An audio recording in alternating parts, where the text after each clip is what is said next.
5. 5 beats alive, baby. We're back.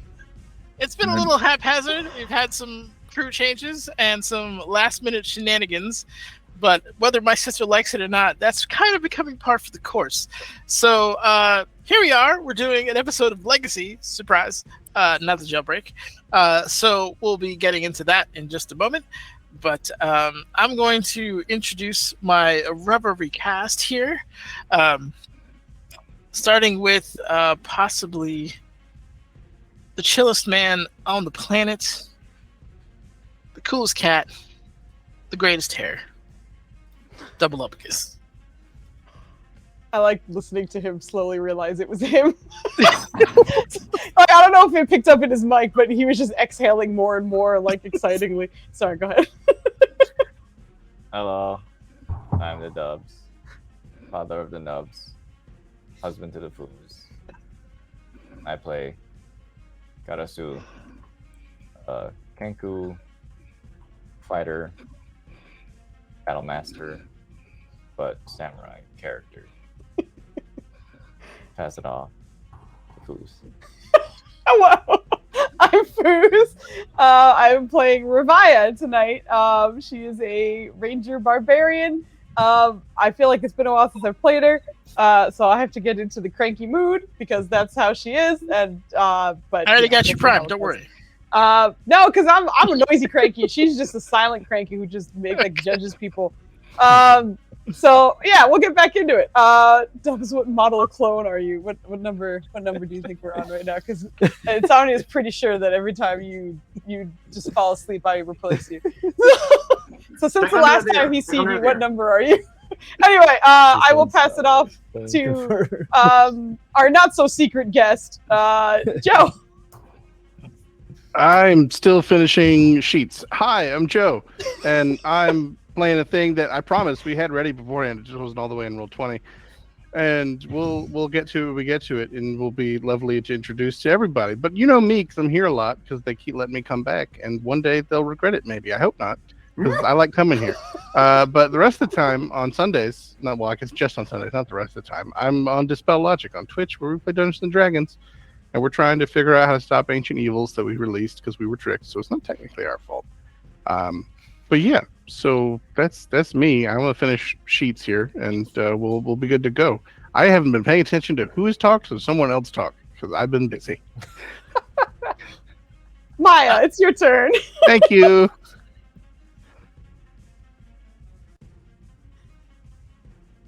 This is Maya, indicated by pointing.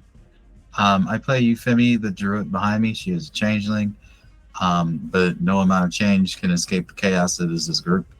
Half of the time, she is being hefted over somebody's shoulder, and that is her life. She gets hefted over the shoulder, and she heals people who talk shit and get hit. That's her life. Also, Ninners is conveniently looking for a way to chain stun me tonight, so don't be surprised when that. Like I don't have one locked and loaded.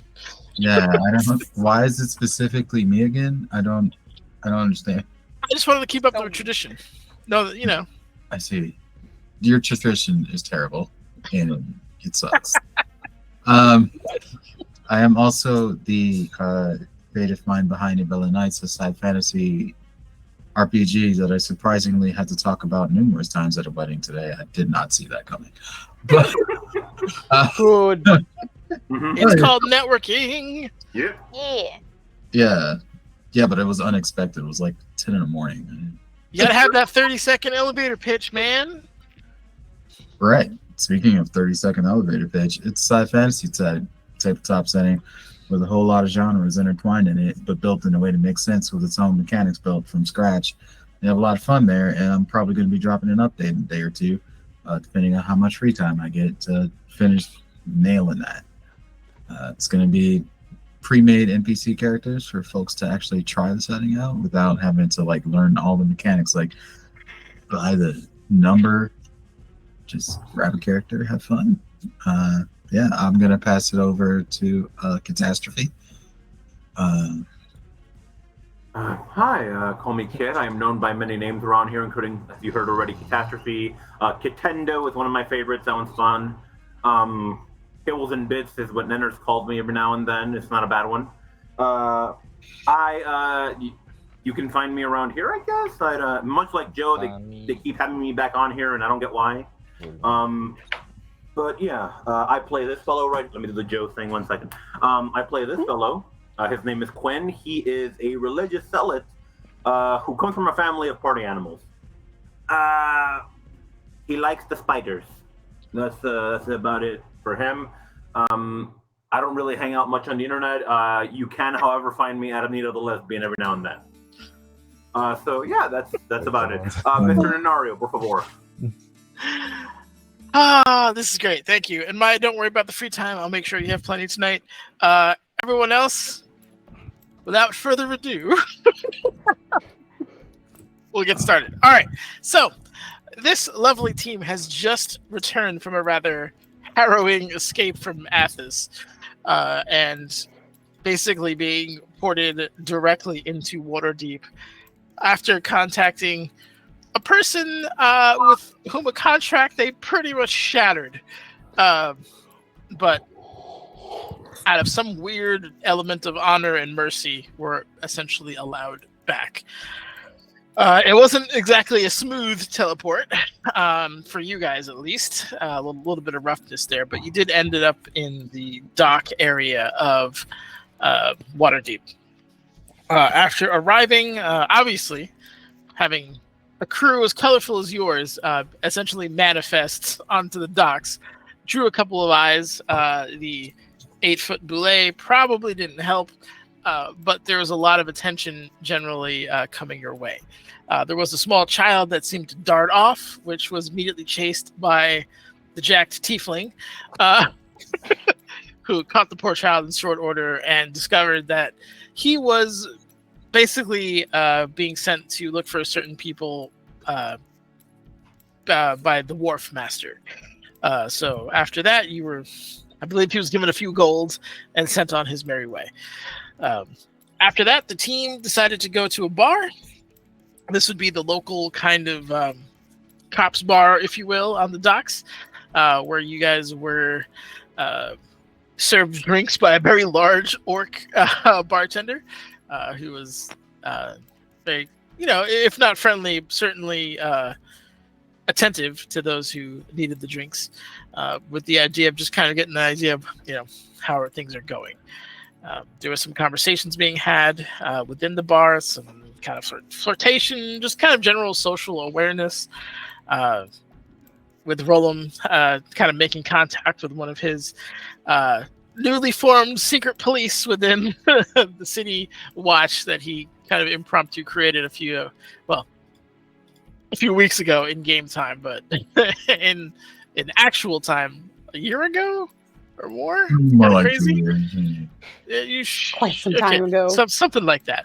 Ravaya, however, being the antisocial lady that she is, decided to hang out outside the bar and watch for external threats, and had picked up that an airship had just kind of retranslated into the Waterdeep airspace, and was not kind of approached by Waterdeep's normal kind of air guard. And you recognize the ship as the one for Dr. Crittman, with whom you have all had some kind of experience with one way or the other, and which was kind of going towards the main academy at the moment. And I believe that's more or less where we left off.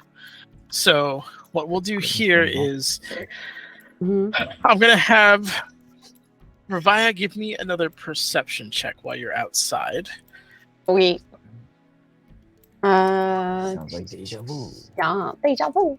I've been doing this time before. I'm with Zolanini, so I'm assuming I get my regular advantage and stuff. Absolutely. Okay, cool. Like, oh, the blessing. I was like, why do I have a +2? Yeah, blessed. At the 31. Okay. Yep. Absolutely. Yeah, you see a bunch of. It's kind of late, and the weird thing about societies that know things that are not well, right? Wartime societies, times of stress, a lot of people just drink off their problems, or try to at least cope with things that they can't control by simply forgetting that those things are issues. That all being said, you see kind of a drunken group of guys kind of coming down towards you. You're kind of in the cut, so you're not really like exposed. But they're all humans, all kind of gruff looking, with a 31 perception. You would pick up that they are a combination of dock workers and sailors who are probably docked here, and they're just kind of swapping, old war stories about, that one time we got hit by that storm and stuff like that. And they seem to be kind of old buddies, but they are absolutely kind of drunkenly making their way towards your position. I'm say you probably have maybe a minute before you have to do anything. Does it seem like they're like, because I'm kind of tucked in an alley, so are they coming like through the alley that I'm in, or are they like? They're doing the drunk walk where they just kind of like, the walls are kind of like one of those things in bowling where you're like they bounce the ball back in lane. Well, not lanes. They're bumpers. So they're kind of bumping onto the walls. It's like there's not a straight walk between them. You know what I mean? So two of them have their arms wrapped around each other, and they're just kind of like like the bro hug going on there. It's a mess. There's a chance they could stumble into you, given their current trajectory, if you want to call it that.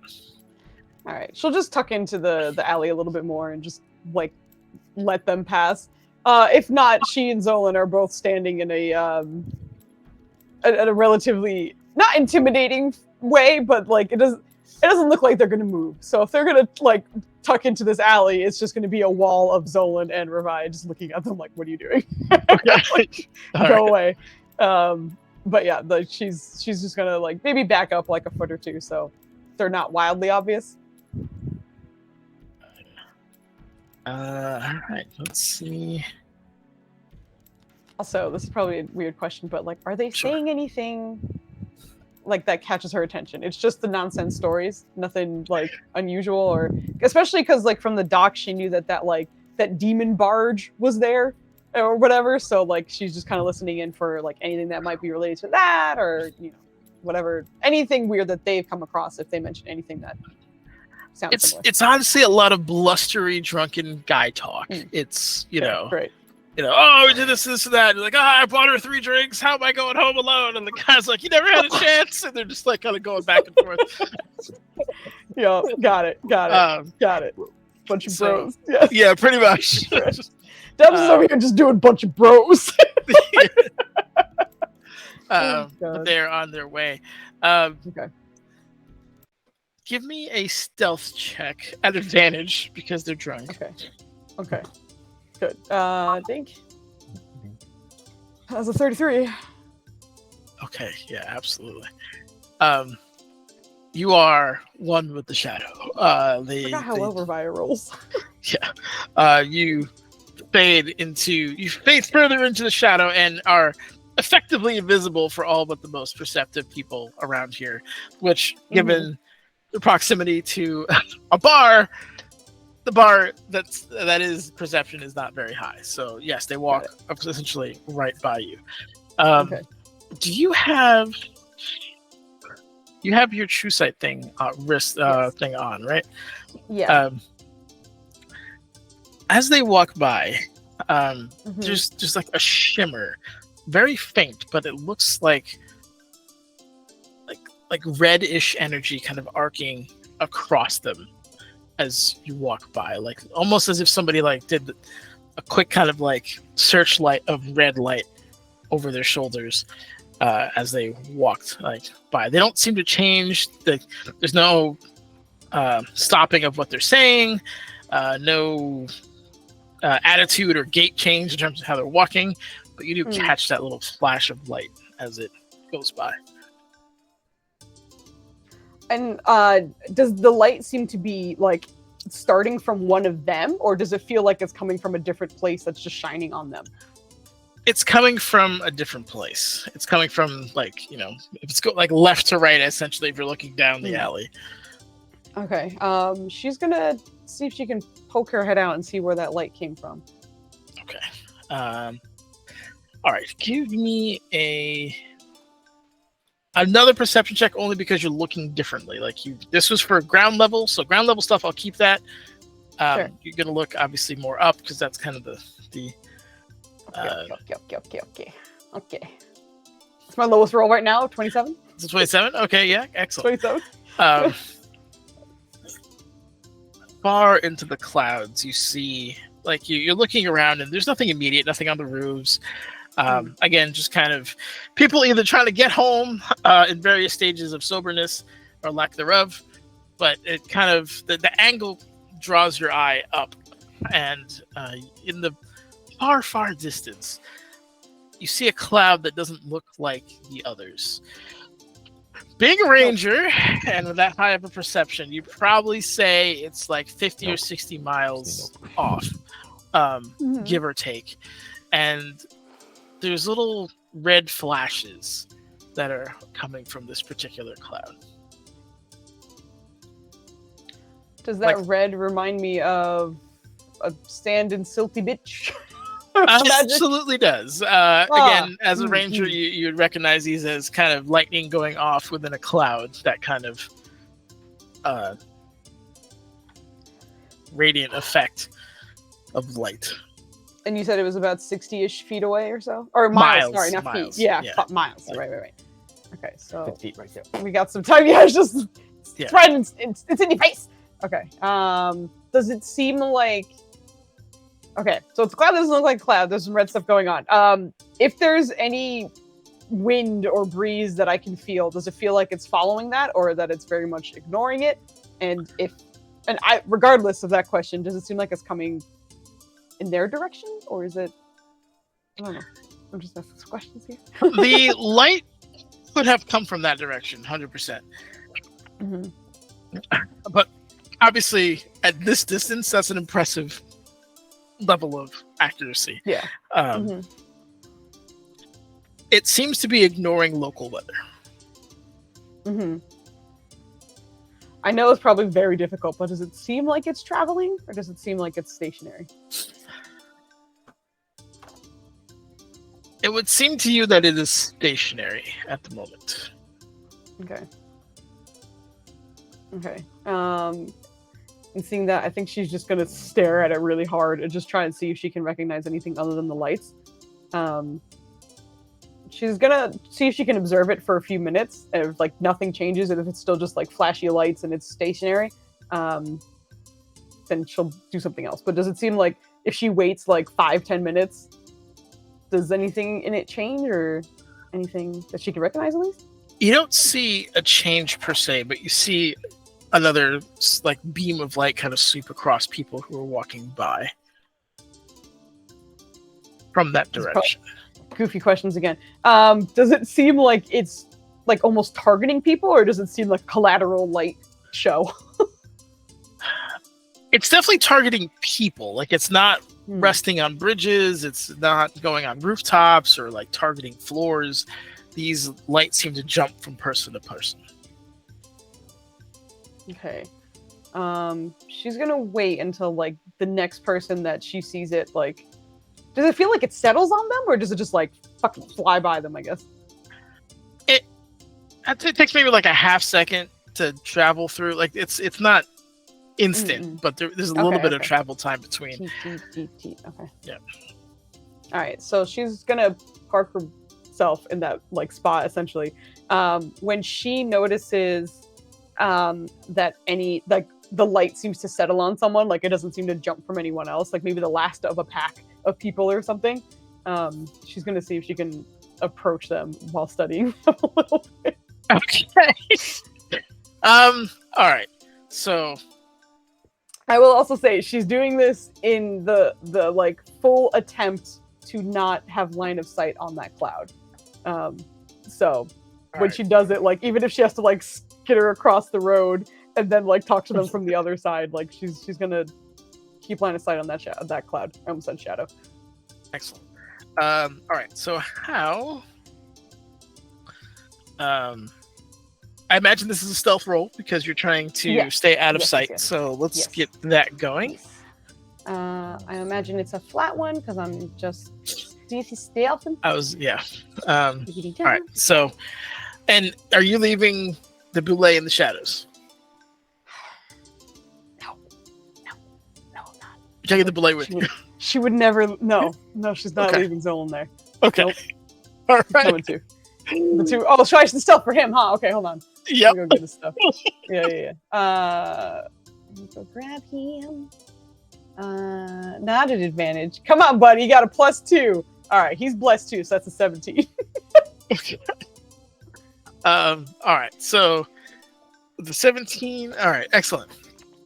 So you're both kind of stealthing up on this group. I'm going to say with that is more than good enough to keep you out of line of sight. Okay. You can creep up on these people. I don't know if Revia's socially aware enough of how this could look, but yeah, you're executing the move. The one that it seemed to end on, is there any, like, is the light still on them, or did it feel like the light settled on them and then, like, disappeared? It did disappear. Like, it went through them, hesitated for a moment, and then stopped. And this particular group, do they seem particularly drunk as well? Or is it a different group? This particular group seems, there is one drunk person.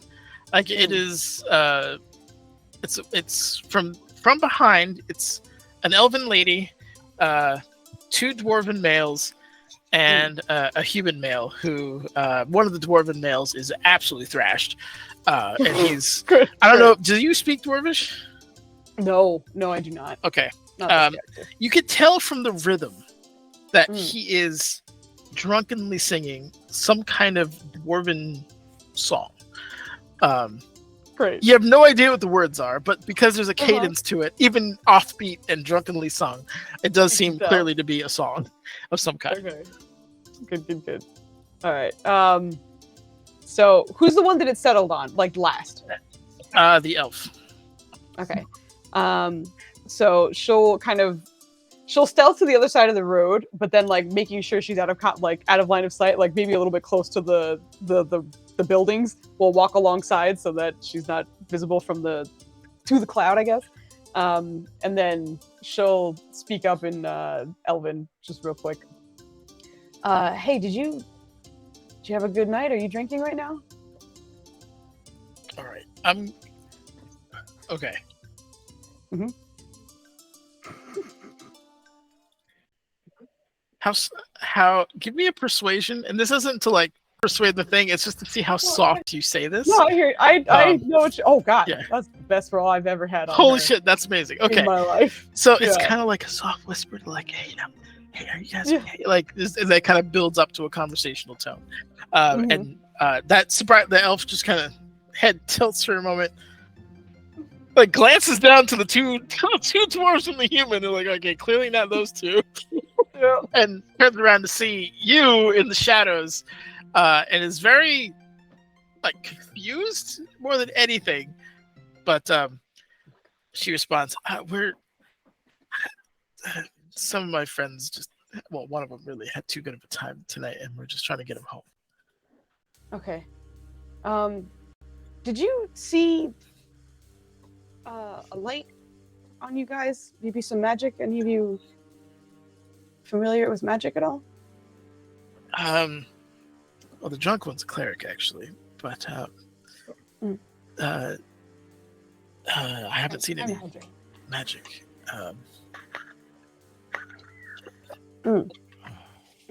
Okay.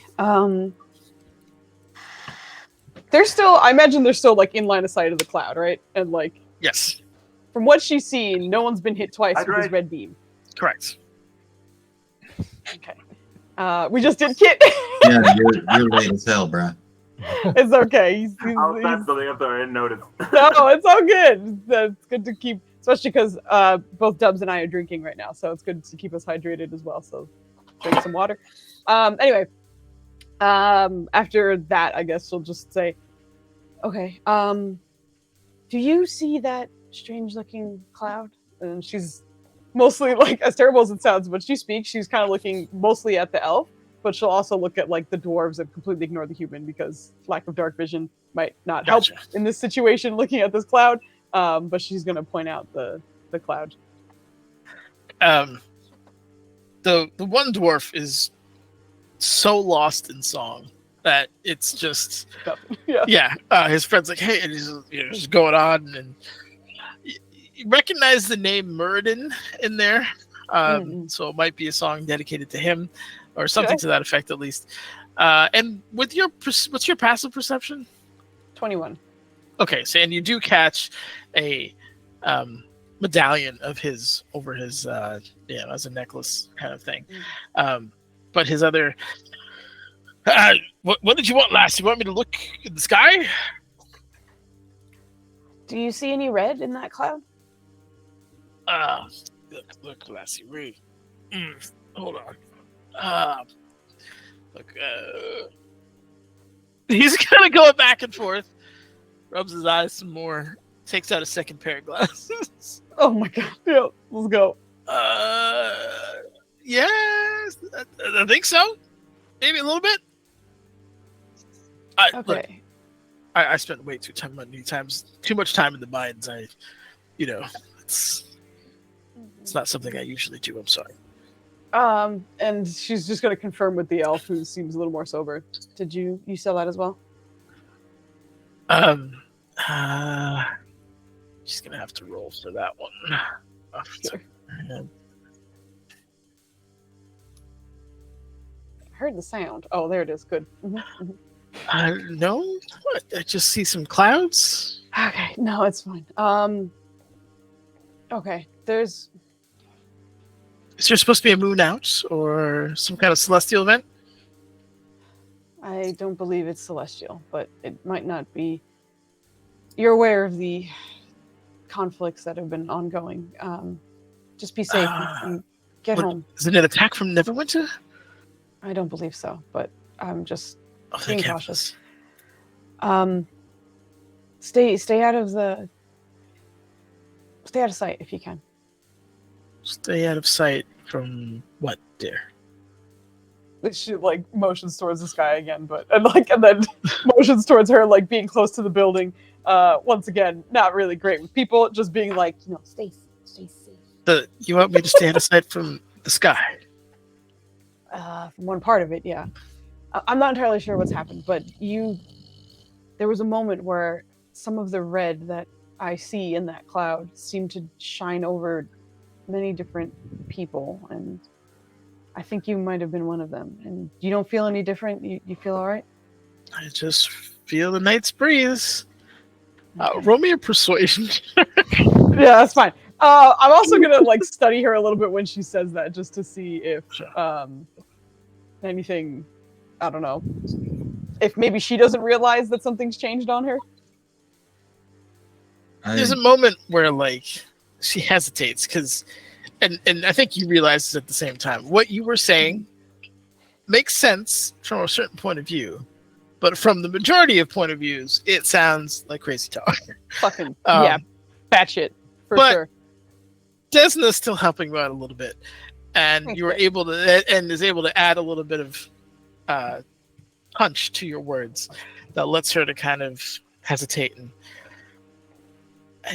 Okay, I'll try to corral them, but looks over to her friends. I can only do.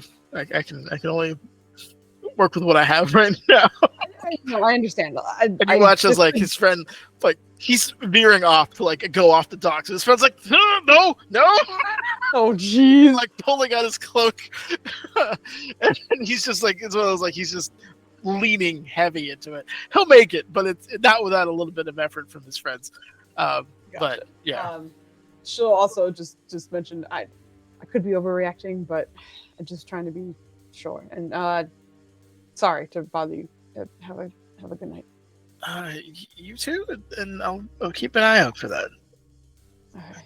She's full staring at the whole group when they leave, and she's just trying to see if there's anything weird, any lingering red, any change in behavior, anything. They continue to walk, but as they pass an oncoming couple, they get kind of the red light that drifts over them and then off. All right, Revi is very confused. She's going to find duck back into the same alley, essentially that she's been in. She's going to tell Zolan to watch out, and then she's going to sit down and do her bullshit. That takes what, 5 minutes? I believe it's 1 minute.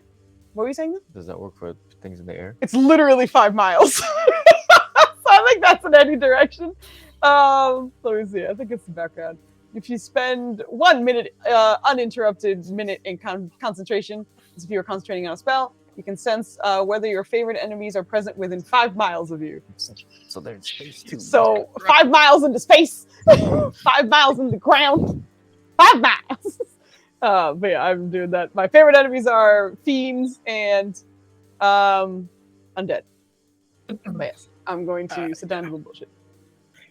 5 miles in 1 minute. If you need to, you can cut to the other team while I'm doing that's this. exactly what I was gonna do, but I just wanted to. Yeah, does that? No problem. 5 miles in 1 minute times. Does that mean that nature travels at 300 miles an hour? I mean, the nature gossip travels at 300 miles an hour. Yeah. Okay, that's amazing. All right, so that's food for thought. Anyway, while that happens, those of you in the bar, which I believe was the Thirsty Sailor, if I'm not mistaken, that you were in, I believe Quinn was getting a drink, and we'll pick up with you. What were you doing? A drink. I mean, several, but yeah, you had. I believe you had the strongest drink you could possibly get, which was the summation of, I think, 9 shots, and through some stellar constitution rolls, somehow maintained some level of sobriety. That all being said, what are you up to? Well, after his drink, he'd want to go check on his buddies. He had a chance to, get a drink after a very long journey that involved a very terrifying woman with a obsidian spike through her chest. So he went just to have a drink. Well, let's go check in on Euphemia, I guess. Okay. Euphemia was flirting with some guards? Get the hell out of here, man. She was not flirting. That was Flandy. She was just telling goofy ass stories to get people comfortable around her. She made up a whole ass ridiculous story about her armor and why it looks like that. It got away from her. That's cat purring, I think. I hear purring. Yeah. So you watch as Quinn walks over to you, and again, you're somewhat impressed based off of the sheer amount of liquor he just drank, but he seems clear and is walking straight. So it looks like he's just coming to check it on you. That was enough liquor to kill somebody. What's your whole deal? What? Why? No, it's genetic, I guess. My cousins do that all the time. You getting into all sorts of craziness is genetic? No, the drinking. We tend to have a lot of feast days where I'm from. Okay, great. Kid has one of those weird items too, right? What? Multiple weird items. The bug shit. What we got? He has Quinn has he has that spike gauntlet thing, and he has that rose thing.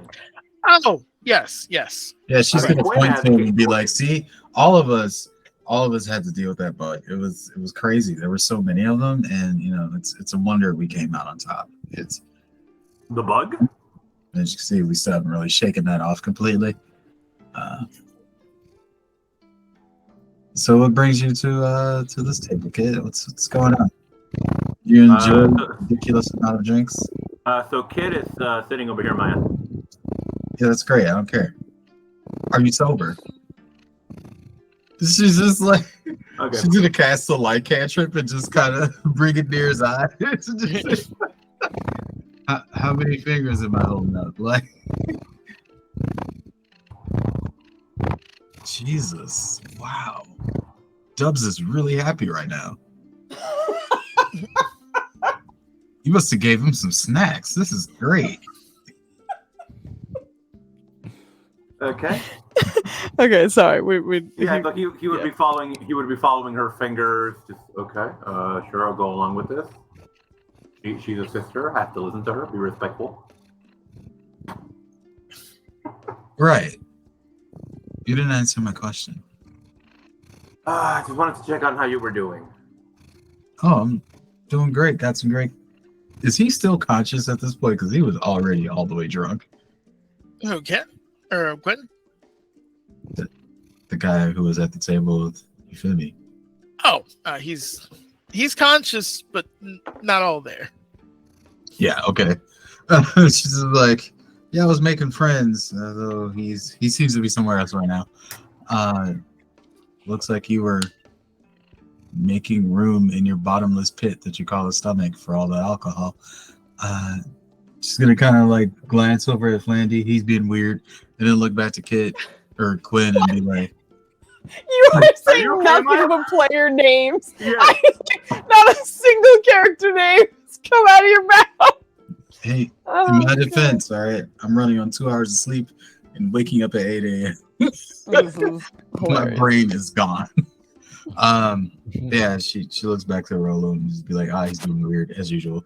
And then back to Kit, and should we check on Revine at some point? At Maybe. this, Quinn would be like, "Wait, she's not in here." Like, Wait, look where's Karasu? Is he outside with Revine? No, Katasu came in here, I believe.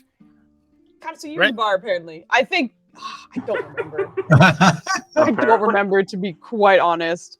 You just show me, like, on the perch on the bar. Yeah. outside the bar. Yeah, I don't know. Like, yeah, Katasu's usually outside, so I'm gonna say that maybe he's outside, but not with Revia, just in a different spot. Okay. Where would Katasu be outside this lovely establishment? Usually on like the roof, like the perch. I think your mic Did is you still on move your your cat. mic? No, it's not. It's just Okay. you didn't put it that close to his face. Go ahead. What? Dubs is the cat. That's what I got from that. You'll be on the roof. He'd be on the Keep to roof. Okay. To the roof. All right. You are on the roof. You have quite a view of the street and a really Right. good view of the ocean and the ships that are coming in and the dock workers, because it's kind of late, so most of them are closing up and locking up their stores and taking some last minute boxes, and that kind of closing time type of energy is what you're looking at right now. Nothing crazy going on though. Give me a perception check. Shit. I didn't bring anything to. Any day. Someday today. Character she is loading. How do I play this thing? Percepciones. What's up, buddy? What are you doing? All right, so with a 26, you see a lot of people just again trying to get home in various states of drunkenness. A couple of people almost end up going in the drink, but through some teammates or some just really good luck in terms of like swaying back onto the street kind of situation. Nobody's fallen off yet, but outside of that, nothing that you would describe as out of the ordinary for what this is happening as far as you're concerned. Yeah, so he'll just stay and keep on watching. Keep on Big keeping on. creeper. Keep it on. Okay, gotcha. All right, so you're just sentinel on the roof. I think that covers. I didn't skip over. Is there anything, any new developments within the tavern? Beyond just people drinking and socializing, no. All right then. All right, Ravaya, your Yes. 1 minute campaign crushing bullshit has finally resolved itself. Fantastic. And at the incredible speed of 300 miles an hour. Actually, it's faster than that, right? Because it has to come back to you. You detect some light elements of undead, specifically in the in the lower end of the academy, I'll say. In terms of demons, you actually don't detect any, which is a stark contrast to when you were last here. Yeah. But that's It's essentially just like peppered with demons. Yep. That's essentially what you're getting right now. Okay. The academy was the place where we essentially did. Yeah, where Rolos did the bad thing. Yes, correct. Okay, Where let's make sure. you Infinity Ward a couple people. Okay. But that okay, gotcha. So we get that, and then okay, so she's actually a little relieved because the part of her was like, maybe they're tagging people and they're getting a little weird or something. But okay, so after doing that, she'll just kind of everyone we spored, right? I'm gonna say we spored. Everyone we spored. But she's gonna spore to. What'd you say?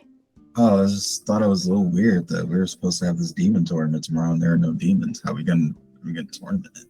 Well, they're not here. They're anyway. She's gonna spore to Katasu specifically. Get out of the moonlight, or just get out of the sight. There's a weird cloud that's like. It looks like Dragoth's magic, and I can't tell what it's doing, but it seems to just flash red on some people. So just stay out of sight of clouds. I know that's weird. Just yeah, get covered.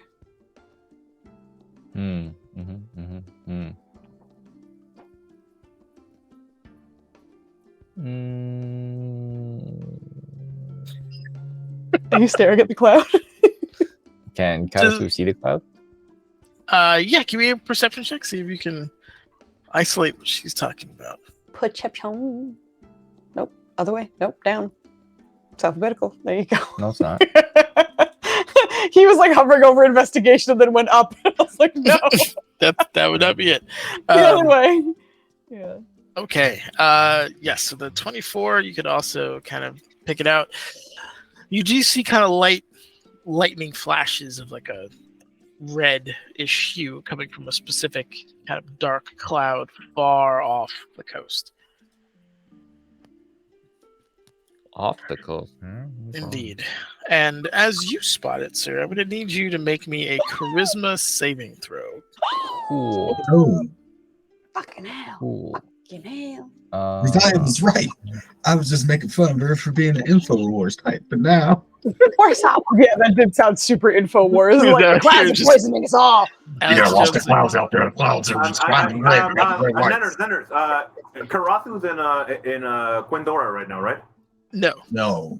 He's on the roof of the tavern. Unless you're in the rafters drinking, it would not, and even then, it would have to be like exactly where he is. I tried. You did try.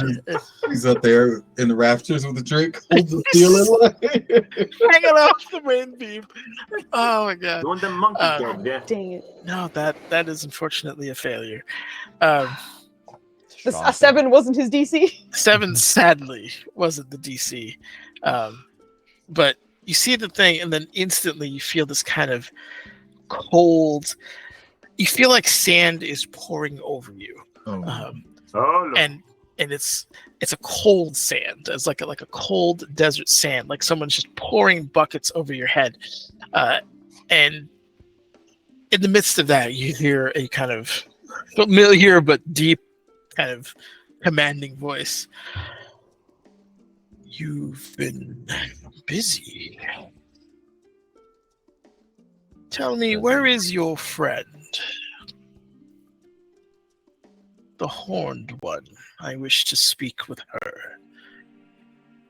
Katasu, I'm going to need you to make a perception check for Revive, please. Oh, I'm so stealthy. What was my fucking... Your perception's bananas, though. Oh my god. It's always high. Can I get another stealth check? Because I went back into the alley and then, I didn't roll and I went back in the alley. You know what I mean? You hear it in your head. Much obliged. Oops. Is that a no? I don't get another stealth check? All right, cool. You don't get another stealth check. Why not? I was hiding in the alley. He had to beat your existing stealth. But that was the stealth before I went to go talk to the people. Then I re-stealthed after I was done talking to them. Yeah. All right, Cheeseball, give me another stealth. Those precious seconds. Notice, do I get advantage last time too? Because I was late in the cut. You know, I resumed my position. You know, you gave me advantage the first time. Not to be that guy, but didn't you just out loud say words to this person who's looking for you now? No, the spores is mental. Okay, so it wouldn't let you necessarily see. Yeah. Right. I tried to help you, Manners. No, it should. It's okay, man. It's cool. Don't worry. Yeah, that was garbage roll. That was a natural 2, baby. Yeah, no, I feel like your bird. Like the moonlight is just like glinting off my hands. And I'm like, I'm hidden. You pick out your friend, and do you have any enhanced vision, Katasu? You do. I think it just gives you advantage, though. You have like that eye thing, don't you? I don't remember. Katasu has a lot of things. Katasu has a lot of things. Like, what's he cool? Eyes. Enhanced vision. Like, he just has like. It's gonna take a second. 1 second. We're kind of listening to shit. Oh gosh. Shit. Is this psionics? He can psionically detect something, right? Because of your helmet. Yeah. Or your Okay. I mean, if you're tapping into the crown, I think that's out of its kind of functional range, though. Mind. The mind. Maybe not. Yeah. Maybe not. I think it might have been your other sword because you're using Kalak-chan now. Actually, no. We've swapped your weapon again. Fucking. Let's say no. Let's just say no because I don't think he does. Ravaya. Yeah. Almost like a second later, you see the red light come over yourself. There's no line of sight. It has found you, and it's almost as if you're in a red spotlight to you. I'm going to need you to make a charisma saving throw, please. All right. I'm going to say the second she sees the red on her, she starts unsheathing Lava Lash. Ravi. Oh, that's Katasu's character sheet. You know me, Ravi. I'm so good at charisma saving throws. Let me tell you. +1. There you go. Okay. If a 7 didn't do it, a 9 certainly does. Let me tell you. Okay, Nenner. So she's on the ground, right? What, bro? Jeez, it's I'm so not close quick. enough, unfortunately. Yeah, that is. I appreciate the effort, brother. Okay, even with your aura, she's still screwed. Okay. Unfortunately, Ravaya, you feel something different. It is a kind of like paralysis that takes you. And you kind of slowly, almost like in an exorcist style, like arms out, are now being lifted above the dock. Katasu, you watch your friend basically like kind of creepily float into the air and continue to go. Stranger Thingsing me right now? Yeah, pretty much. Into the sky. It's slow at first, but it begins to accelerate. And I would say, what's your passive perception? 21. Ravaya. 21. After about what feels like 2 miles of being lifted into the air, you see. Does it seem like I can activate anything, or is this full? I don't know, full stockage. What are you trying to get activate? any other saves or nothing? Like a magic item or anything? Give me something specific. What are you going through? She's trying to blink. Well, that would require movement, right, to activate it? I guess. I think so. I think we said she has to touch her chest. Yep. Forward. So, unfortunately, you are full paralysis. Okay. Okay. Okay. I'm just asking. No, I'm fine if you give me something reasonable. I have no problem with you trying to do some stuff. But you do watch as, the bar that you were at becomes small, and you now see the kind of sections in a way that probably most people haven't seen Waterdeep, but you get further and further up, and Waterdeep begins to kind of blend into the coastline of the legendary Sword Coast. You see kind of the western islands to the side as it brings you higher and higher above the cloud line, and you're greeted with this absolutely gorgeous view of the moon and clouds beneath you. and you're left there for probably a good 30 seconds before the visage of the humanoid kind of dragon form just kind of like almost jitters into like your visual space, almost like a visual glitch as it like kind of reapparates in front of you. Kind of his crown kind of ablaze. Huge creature, probably 15 feet in total height if you were to assess him. But with a wave of his hand, he releases the paralysis, and you find yourself still kind of floating above this cloud area. And he's just kind of regarding you for a moment. It's. Is it you're asking what? Okay. She's saying what? Very much your father's daughter, I see. I wanted to speak with you. Specifically. Got that. I have attempted to have your teammates see reason through their various wants and or desires to some degree. None of them have had the capacity to do so. I know you cannot be swayed because we are very much alike. That we defend and will fight for what is ours. So I'm not here with any kind of olive branch in that regard. I want you to know your and your friends' shenanigans in my blessed home city have not gone unnoticed. But in a way, you helped me flush out a rather annoying entity that had been plaguing my citizens for a while. So for that, I thank you. But truthfully, I wanted to show you where this showdown will likely occur.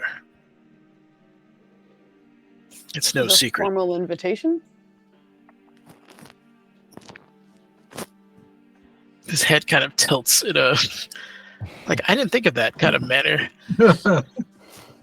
from a certain point of view, I suppose. And with another wave of his hand, from your perspective, it looks like the globe just rotates. Ooh. I'm gonna roll a constitution save and see if she does not get super fucking dizzy. This is a very grounded tiefling.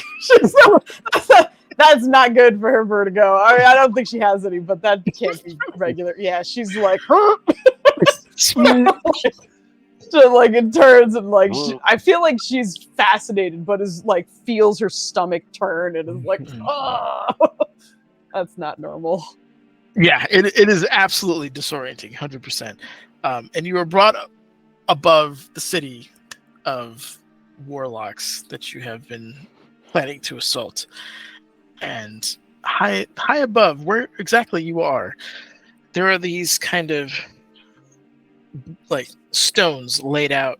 They look like stones. I guess the best way of putting it is almost like an X-ray vision kind of situation where like all you see is the border of them and everything else seems to be like almost as if it's like light that you can step on.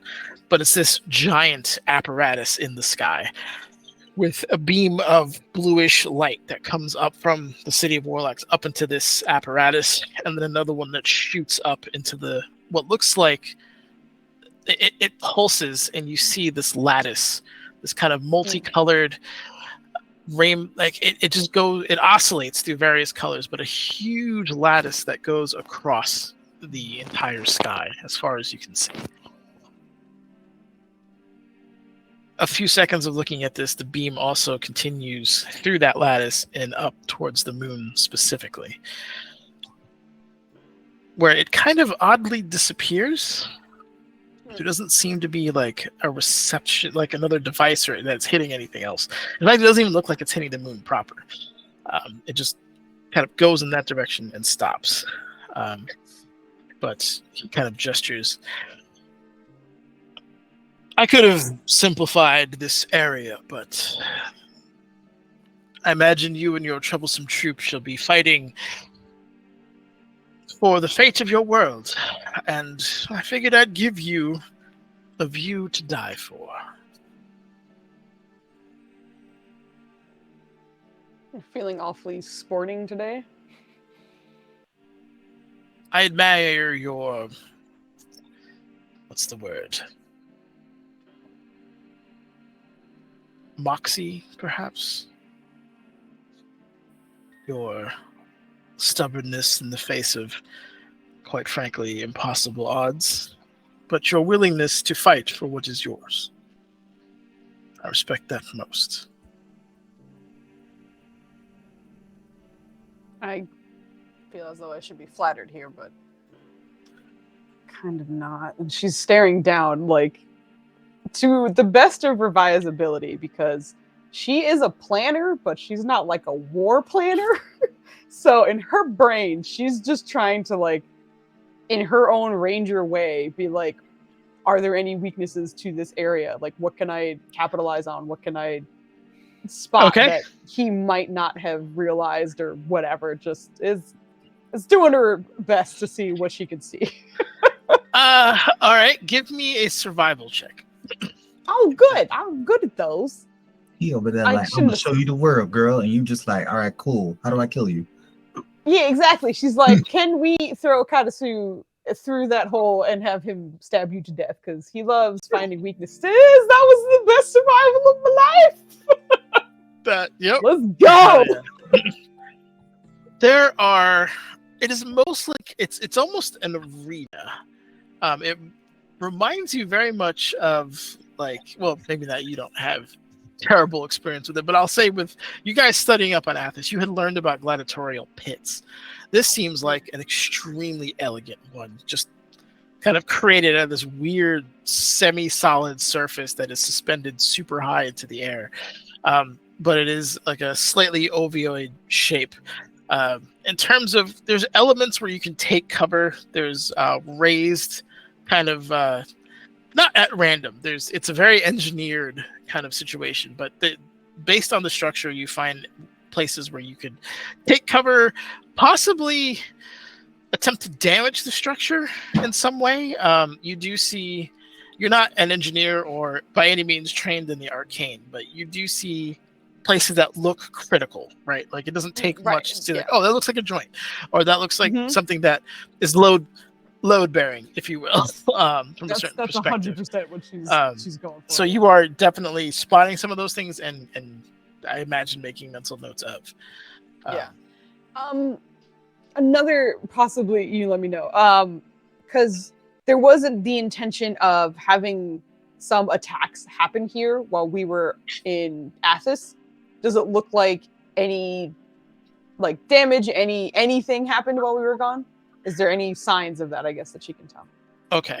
You are very, very high up, but you are also illuminated by a giant glowing column of light. So it is spreading light probably further than, I guess, is intentional. Give me one last perception check. Or investigation, depending on how you want to address it. Perception, that is. We're going to stick with perception. Thanks for your kind... Oh, jeez. That was not a good roll. This is 17. All right. With 17... you do see by the coast, because the city is not far from the coast, there is a series of what looks like shipwrecks, but the ships are enormous. Like, you're not obviously anyway like navally inclined, but you've literally seen like cargo ships 2 seconds ago. These are 5-6 times the size, like a Spanish galleon times 3. Absolutely massive ships with what looks like weird, crudely drawn skulls and like edges of metal kind of crudely bolted on. And cannons that look like they were made by an enthusiast rather than a professional. There's some bodies in that particular area, and with a little bit of sun, you see flashes still of light. Maybe spells going off, like little. Sometimes, like from the ship side, it's mostly green or a light green. But that's essentially what you're picking up from there. Okay, and from what she can see, it looks like combat is either currently happening or something else is going on, or not combat, but like there's some kind of exchange going on. Most of those ships are grounded or damaged in some way that they can't really make naval maneuvers. But whoever's still on that is either going down fighting or something's going on in there. Yeah. All right. So she'll clock all of that while he's doing his chatting, and she's still listening, but is being Revia and trying to get whatever information she can. I will say one thing you do notice as well is behind him is almost like a rip in reality, and you see what you now recognize as Athos behind there. Is it like the Guistanel where we were, or is it just like this is just vague sandy stuff? It is it's aligned in such a way that because Guistanel was on the cusp of the Silt Sea, so you see the Silt Sea going on and the giant super dark red sun blazing in the background, which is a stark contrast to the night sky that you're in right now. So all this is a respectful summons for a duel, it almost feels like. For the battle of your world as you know it. Fitting for such heroes, I think. Not sure if I'd call us that. So, who did we flush out for you? Sorry, Nenners didn't hear the question. Oh, she was saying, who did we flush out for you from Athos? She's assuming she knows what it is, but she's confirming. Oh, that annoying queen, or so-called queen. Very, very elusive. But overextended herself. Unfortunately for her.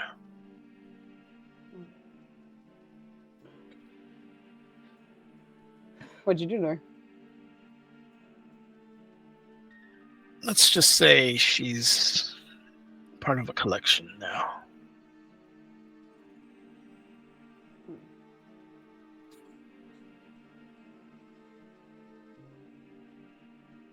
We've been collecting a few things of our own. So I see. She looks at you. Yeah, she's like full, like decked out butt. Yeah. Interesting. Well, I'll return you to your city. Time is running out, though. As you can see, I'm almost done. You know where to find me. And the last time I was so respectfully treated by one of my enemies, the last thing I got to say was that I couldn't wait to put my sword through his mouth. I feel the same about you. I'll see you in a few days. Indeed. And he spins the globe back around, and you watch this, all the land and everything begins to rotate back, so you're back over Waterdeep. I'm just gonna roll the cat. She's doing way better. She's driven by madness or just fucking anger. Doesn't bother her stomach right now. Okay. And begins to kind of lower you back down to the ground, which takes a few minutes. In the meantime, Joe, can you roll me a D100? Probably. Oh no! That wasn't a D20, folks. That was a D100. All right. Yeah, but this Wrong was roll right there. we wanted a low number this time, probably. Joe, you were moments ago, in the inevitable reason, a kind of haphazard tower in the ethereal plane, summoned by a one Tithian for the goal of saving the world using your unique skills and talents. The team you're about to join was unfortunately in another plane for some duration, but they were recently detected by Tithian as being here. So his attempts to teleport you into this particular area, he did warn you were going to be sketchy, but he did give you a cloak that allows you to glide not unlike a wingsuit, as his teleportation techniques via alchemy have some issues with altitude.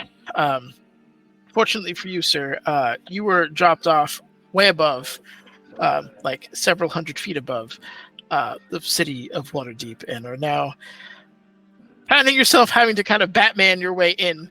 I am going to need an acrobatics check. I actually weirdly prepared for this, depending. I sent you a couple questions, but you've been very occupied. Oh, So yeah, no, 100%. You've had enough to do. I just wanted you to double check these. Okay. Nope, those are all good. Yep. All right. So, I mean, I'll definitely take a wingsuit thing. Okay, so I know that too. And do they? My first question there.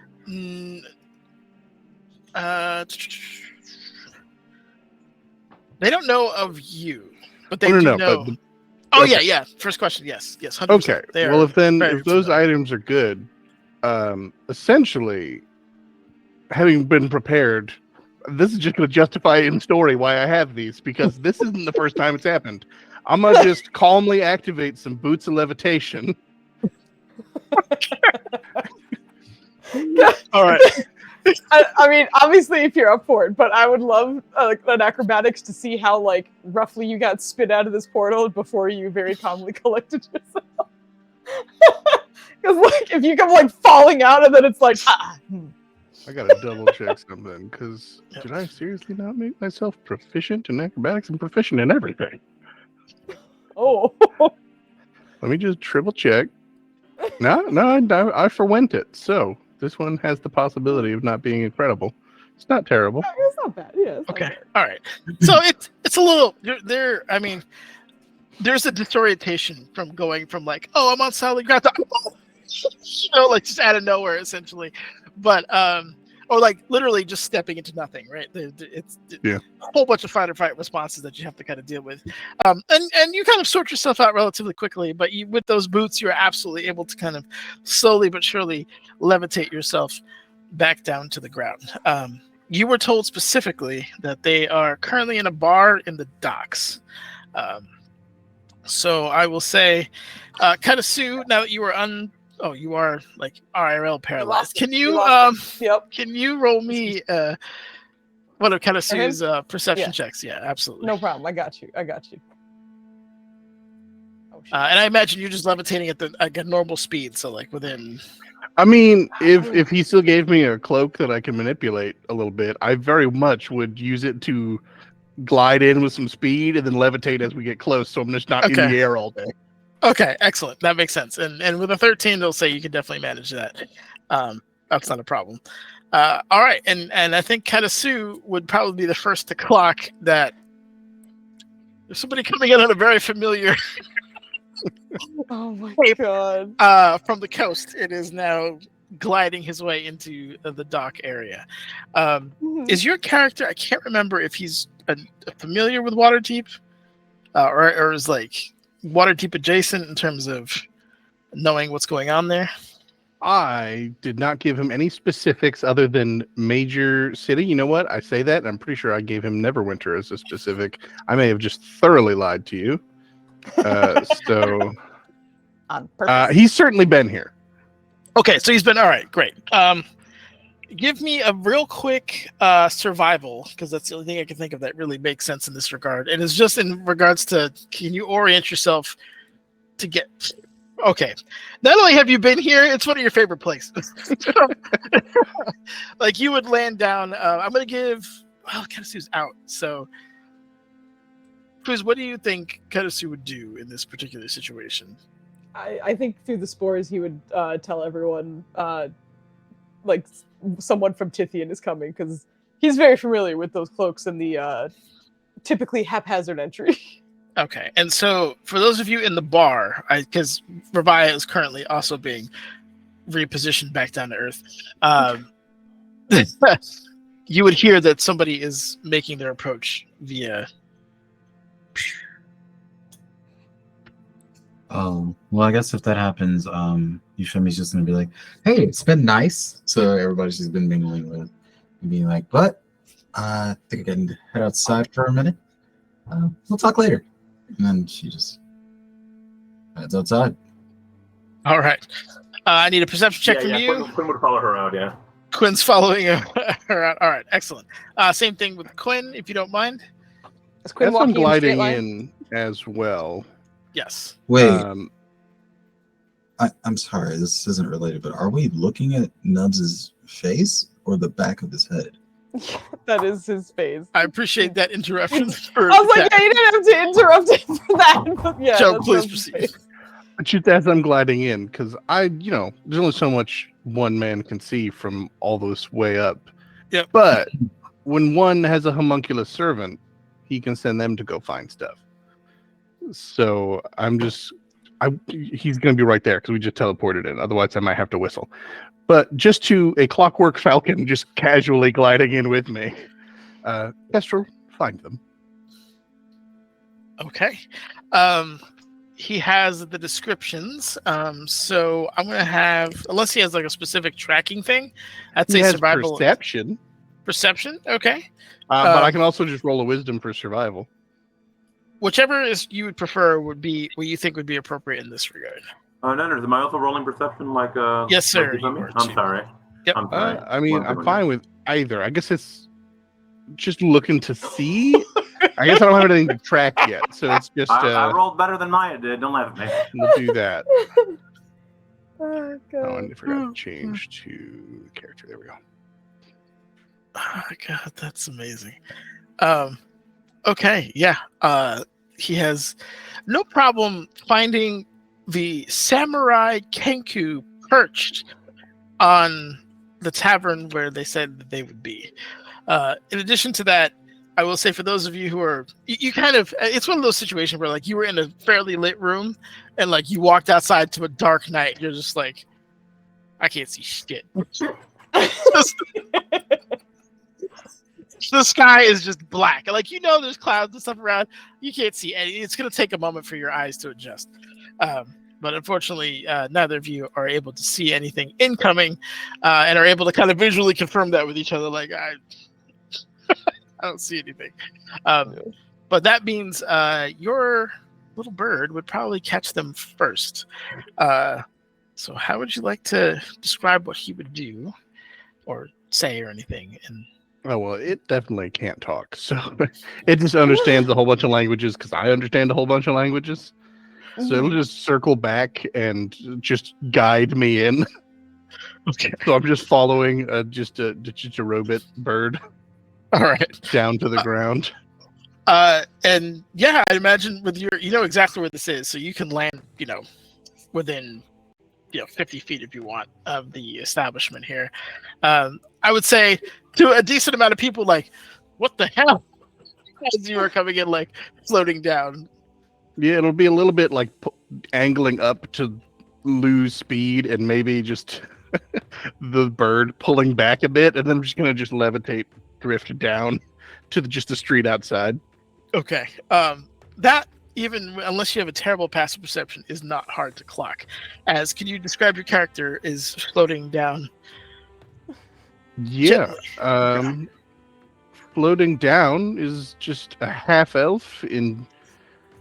It's shimmering because it's magic to a degree, but it's also just like there's bits of clothing and like the cloak covers it up, so it's subtle as magic armor can be, subtle scale mail, with a blue gem mounted in the right gauntlet, a shield in his left hand that also is impressively magical, rapier on one hip, like between a fanny pack and a messenger bag on the other hip, It's like that squarish bag shape, but it's not like Hmm. a zipper fanny pack tourist trap. But you know, put together in the way that someone who he put effort in to make sure you look sharp, and his winged cloaky cape thing, just whether or not they normally come in this color, or if I have to discard this to put on my normal one, that's fine. But it is just this red regal cape. He's you know tan-ish with gray eyes. I'm gonna say Dubsian hair. It's about that short and just kind of swooped to one side a little bit, I love it. with a goatee and mustache, and just landing in with the grace of someone who's fallen out of the sky before, at least once. And then a robot bird lands on his shoulder. And that is what you two see. And who's all out front right now? Because Katasu is perched up on the top of the roof, bar. yeah. Yes, Mhm. and Quinn and Euphemia are outside. Excellent. That was simple enough. Euphemia and Quinn, I believe. Yes, sir. Yeah, who do we have the pleasure? Theron Blackwood. I believe you know Tithian. I recognize the cloak immediately. Well, it would seem that after being elsewhere for some time, you have returned to this plane and could use some assistance. Or at least what you're doing is important enough that assistance will be provided. She's like, kind of gives him a once over, not in a disrespectful way, but in like, what even are you? Like, what do you do, basically? Like, so you're some kind of mage? She's not sure because she sees the bird and she's just like, that's not. I am whatever's required in the moment. Operative sounds pretentious, but She died on the inside hearing that. You watch the light in Euphemia's eyes drain. I know my way around both spell and blade. Which do you prefer? Well, there's something whimsical about magic, but sharp steel is hard to replace. It's dependable. Well, Matt, the reason I'm asking you this so suddenly and so quickly is I'm usually tasked with mending the broken bones we acquired during all of our fights. And so it's useful to know where you'll be on the field and where I should look when I need to see you. Well, not to be unhelpful, but wherever is required. I am well accustomed to fighting close, but also at a distance. It will depend on how all of you operate. I will work myself in as best I can. She died 3 more times. Wherever I need to be. I need to know where to put the heels. But she's just like, oh, right. Well, while we're on that subject, Quinn, well, how much do you know about us? How much did Scythian fill you in? Well, I know enough to recognize you on sight and some of your exploits. Certainly that you're very capable to be undertaking the things you have and will come to do. But I wouldn't say I know things intimately. Oh, well, in that case, he is... What even is Quinn? He's our resident sharpshooter. There you go. Has Yeah, some that's it. interesting... Just stand near him for a second and you'll see what I mean. It's like being around a paladin, but yeah, he's a newcomer as well. And as you can see, he keeps his face covered, isn't very expressive, likes flowers a lot. Can you speak for yourself? I think he'd be looking over the shiny man right now and just be wondering, like, whoa, what's going on here? Do you see what I mean? This is why it's so charming.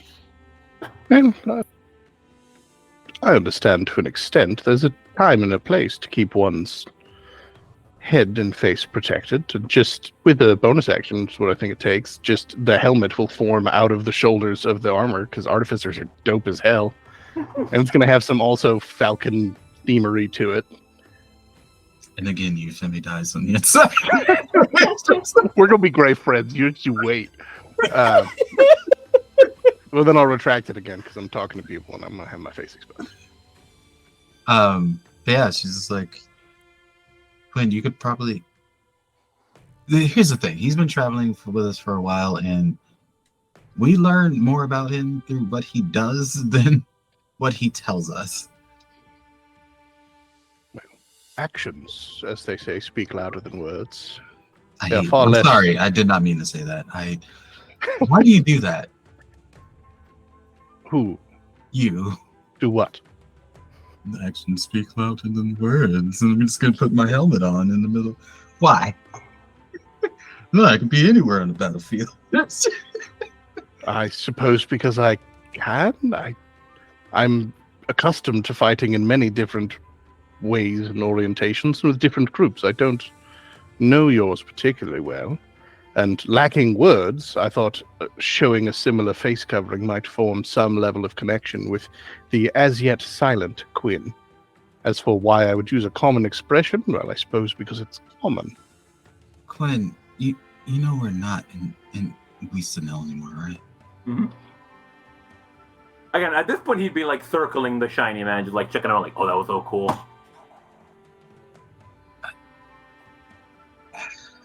Anyways, from what I gather, he is a man of the cloth of some sort, man of faith, excellent with bows, and hard labor. It's a long story. I am a Circle of the Dreams druid, linked to the goddess Desna.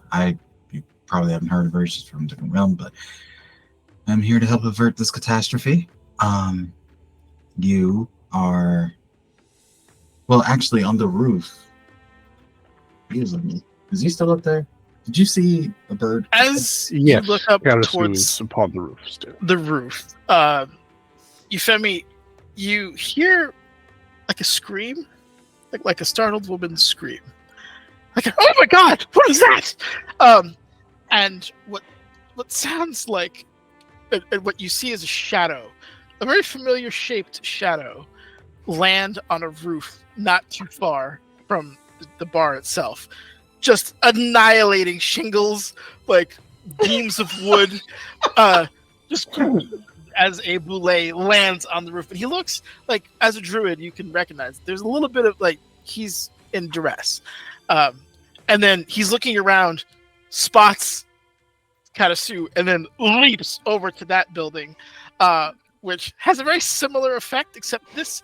Oh boy. Hold on. Euphemia is like, how we were just supposed to be. I just love that, like, your head went down for a second when it's like it's very recognizable, and you know, like it's destroying shingles, and Euphemia's like, Could you Her roll life me, just stressed all the time. how heavy? Can you roll me 8d10, please, Foos? Oh my You don't god. mind? Jesus Christ. 8d10. Ooh, That Okay. be- those are good rolls. Look at that shit.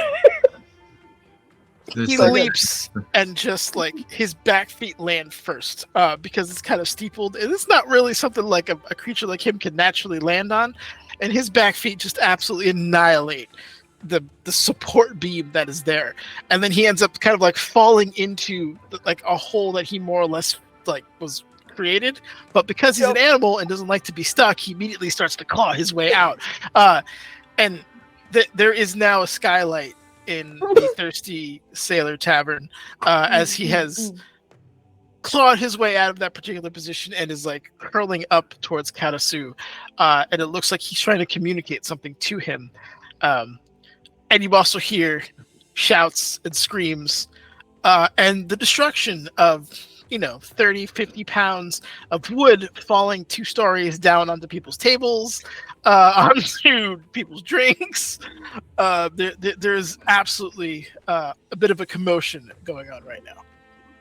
Euphemia just looks old in her expression. It's just aged like 10 years. Just like, that was this old lady, which means Revile will probably be leaving to the other groups. I don't know how they got up there. I'm gonna go inside and see if anyone needs healing. She looks at Quinn for a moment to be like, "You got him," but then she's just like, "I don't know." At the moment she says healing, actually, it seems like the break out of the whole cool is admire the guy in the cool armor shit. He goes, "Oh yeah, now that I remember." He takes out a flower from his crown and he just hands it to what's your character's name, Joe? I'm sorry. Theron. Theron. Theron. Okay. And he would just like, if you could hold on to this, please. Very well. Thank you. And he's gonna follow Euphemia inside to try and see if he can help any people heal. I was gonna ask you to not abandon the person who just. Can you please follow us, please, Theron? Thank you. I intended not.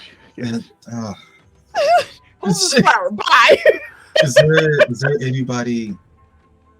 Like, she's looking up at the ceiling, then looking around to see if there's anybody injured under a pile of rubble. What?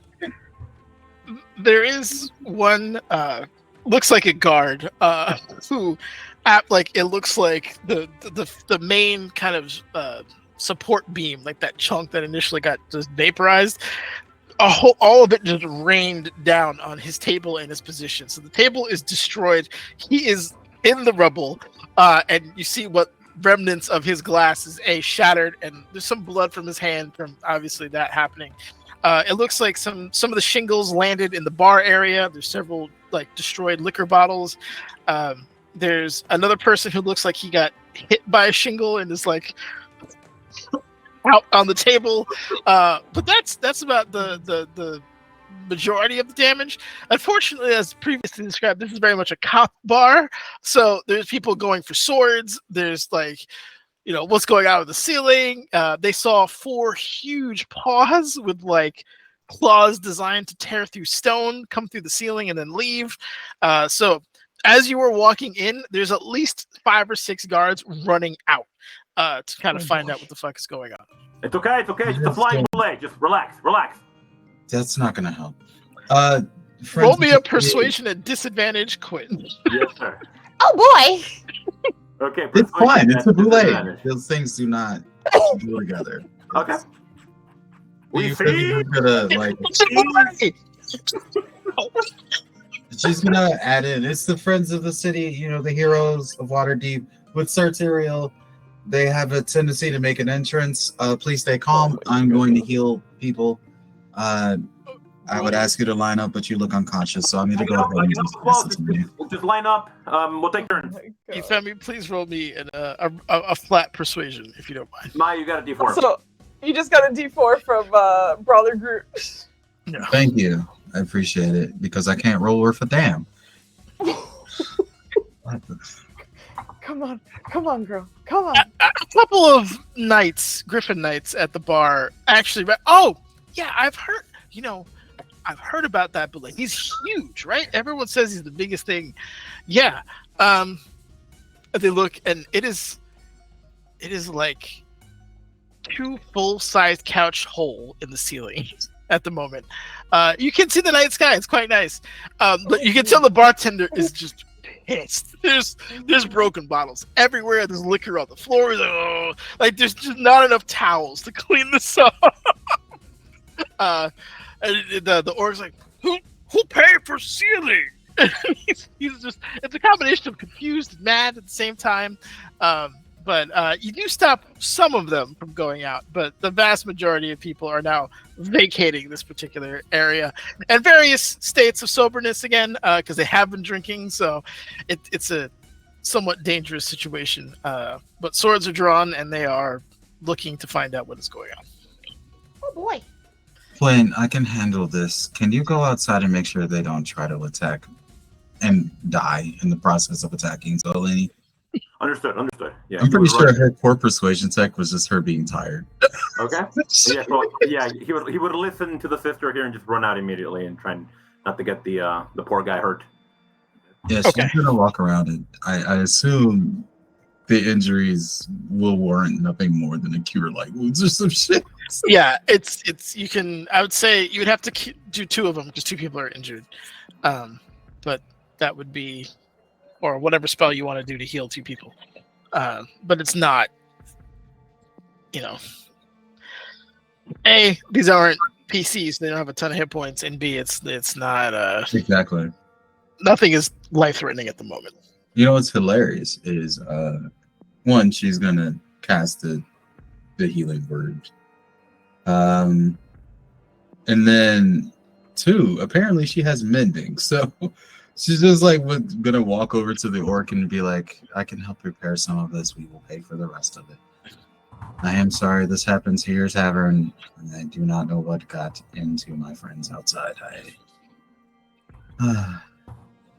It's been a long day. At the mention of help and gold, and then an apology, give me a persuasion at advantage, please. So it's like Daria energy right now. Yeah. Yeah, really. Daria, I feel, is the perfect tone. You said persuasion at advantage? Yes. Jesus. All right, there we go. All right, excellent. He looks at you and rare people take ownership of problem. You come help me, please. We'll help. Yes, please, and do. Wait. Oh God, my brain. Yes, I'll help you. And she's just like mending support beams and tables and stuff as she goes by. Okay. Just like generally cleaning it. I'm just gonna quietly join in the mending fest. When she looks, what do we see? Zolini, is he through the skylight? You see an excited nub of a tail kind of moving back and forth, but you also recognize it's like one of alarm, and it's like trying to like communicate to how to sue about something. Like it's kind of gently tugging on his wing. What is the outfit that he has? What is that called? I don't want to call it a kimono. It's a kimono, because freaking everything's a kimono. Okay, so anybody of Japanese descent who knows what this word is, let me know, or who's educated in that society. Otherwise, I'm just gonna. It is a kimono. Okay, so everything is a kimono. I learned that.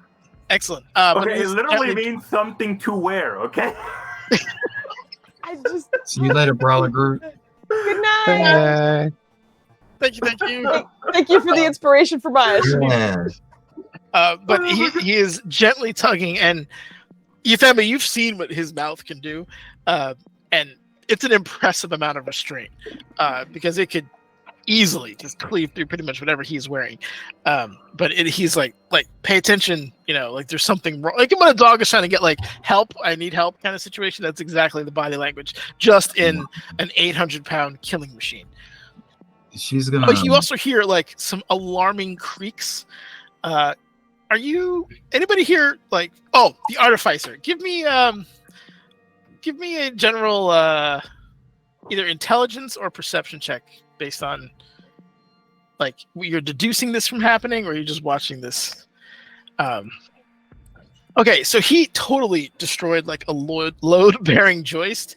And this place is not long for this world if it does not get repaired soon. You're hearing some really nasty groans and creaks from other now overloaded like beams and joints in this particular establishment. I mean, mending has an upper limit here.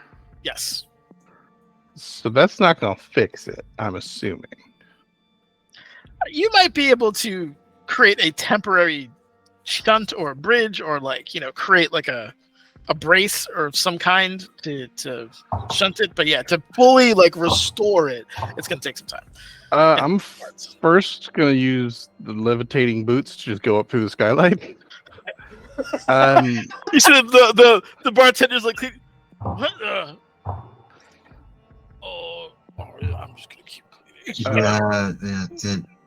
All right, so my comrades know a lot of spells. You're able to levitate through the skylight. Pardon my interruption to your conversation. We haven't met, Carasso. I'm Theron Blackwood. I'm here to help. But if you could convince this creature to follow you to the street where it's not going to further collapse the roof, that would be eminently helpful. And then I'm going to levitate back down and just gather whatever wood bits I can to go up with mending and or I have various sets of tools. I was going to say, whatever tools you want to use that you think are appropriate, I will absolutely give you a roll on, and we can get to getting that repaired. Tools. I'm going to guess of the tools I have, Tinker's tools would be the most for jury rigging because 100%. Yep. Miss tools ain't going to do it. What attribute do you want to assign to this? I would honestly say intelligence unless you can make an argument for something else. No, I think intelligence makes the most sense. Because you're kind of impromptu engineering here. Okay, yep, that works. Excellent. So I would say with that and the wood that you have, you're kind of making like 45-degree braces instead of so you're bracing the area around it to kind of hold that weight rather than obviously replace a beam that you can't replicate at the moment. But yeah, so we'll say that'll take a bit of time of at least 5 minutes of you getting this in here, getting it in, getting it so that it works in that particular way. If you're gonna I do want to just address the Katasu situation. Is he gonna try to get him and Zolan off the roof? And if he is, I will need an animal handling check. Oh, so he's not paralyzed anymore. He was never paralyzed. Well, Oh, no, he wasn't. He just he failed at a save that forced him to do something, and then it dropped. okay. That. Yeah. Okay. Yeah. Kenneth's like, all right, man, we gotta go. It's like, no, I need to tell you something. And it's like, yeah, we should go down. And it's just you're not seeing a lot of cooperation right now from the very large. There's a almost exponential weight difference between the two. So it's kind of comical watching one hey, it's like pushing a pile of bricks. You're like, all right. I think Euphemi's gonna, because she's looking up at this too and being like, "It's probably gonna be a fight. Can you hold on 1 second? I'm so sorry." And then she's just going to freaking hidden paths her way up to the roof to just appear next to Karasu and be like, "Why? What is happening? We need to get. Can you come with us? Tell us about it as we leave the roof." Give me animal handling. And B, do you have to speak with animals or anything like that? I would assume so because Druid, but it's also Katasu is not Katasu. Zolan's a monstrosity, so. That's true. Never mind. Does it have any spoken languages? No. I don't think Like I say, that felt like a long shot to ask, but no, unfortunately all right, not. try it. Oh, it's not bad. No, that's much better. Okay. With Euphemi kind of taking a less hey, get off the roof, we'll hear you out, just come on down, the kind of a leading him down to a place where he could be heard, essentially, is what's going to happen there. I'm going to say with that animal handling, you would also understand that something happened to Ruvaya from his panic, and it has to do with the sky, as far as he's gesturing in that direction. So the communication is two-way there. Now, here's the thing. Euphemi, you're a smart lady, and you know that if you tell the Boulay to get down, he's just going to jump down. So are you going to give him further instructions, or? Is there any way? Is there a bale of hay, or it's going to get destroyed, but that's destroyed than anything else he lands on? There's a pile of crates towards the back because this is a liquor establishment, so they get liquor bottles in boxes, and they just pile the boxes up. So he's going to land in that. Okay, all right. Let me see if I can cast something on him that reduces his weight or something. I don't. All right. Fucking hilarious. Jeez. Oh, wait. Can I? Yes. Featherfall. She's gonna be like, okay, we're gonna leave the roof now. Okay, come with me. We're gonna come off real slow, and we're gonna guide it down. She's just gonna rub him All right. Do this. While this is happening, and I'm gonna say this is a success. This is fine. He'll be very confused, but this is a success. Quinn, how are you calming this armed, half-drunken crowd down from attacking something that will likely eat half of them? Okay, so you would see him just standing outside while all this shit's going on behind him. He's seeing them just trying to negotiate with the fucking boule here. It's like, my friends, please, calm down. Calm down. He's more scared of you than you are of him. Please, relax. Roll deception.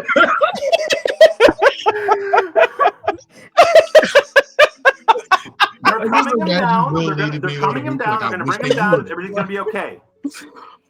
Give me a flat persuasion roll, and that's kind of a gift. Okay.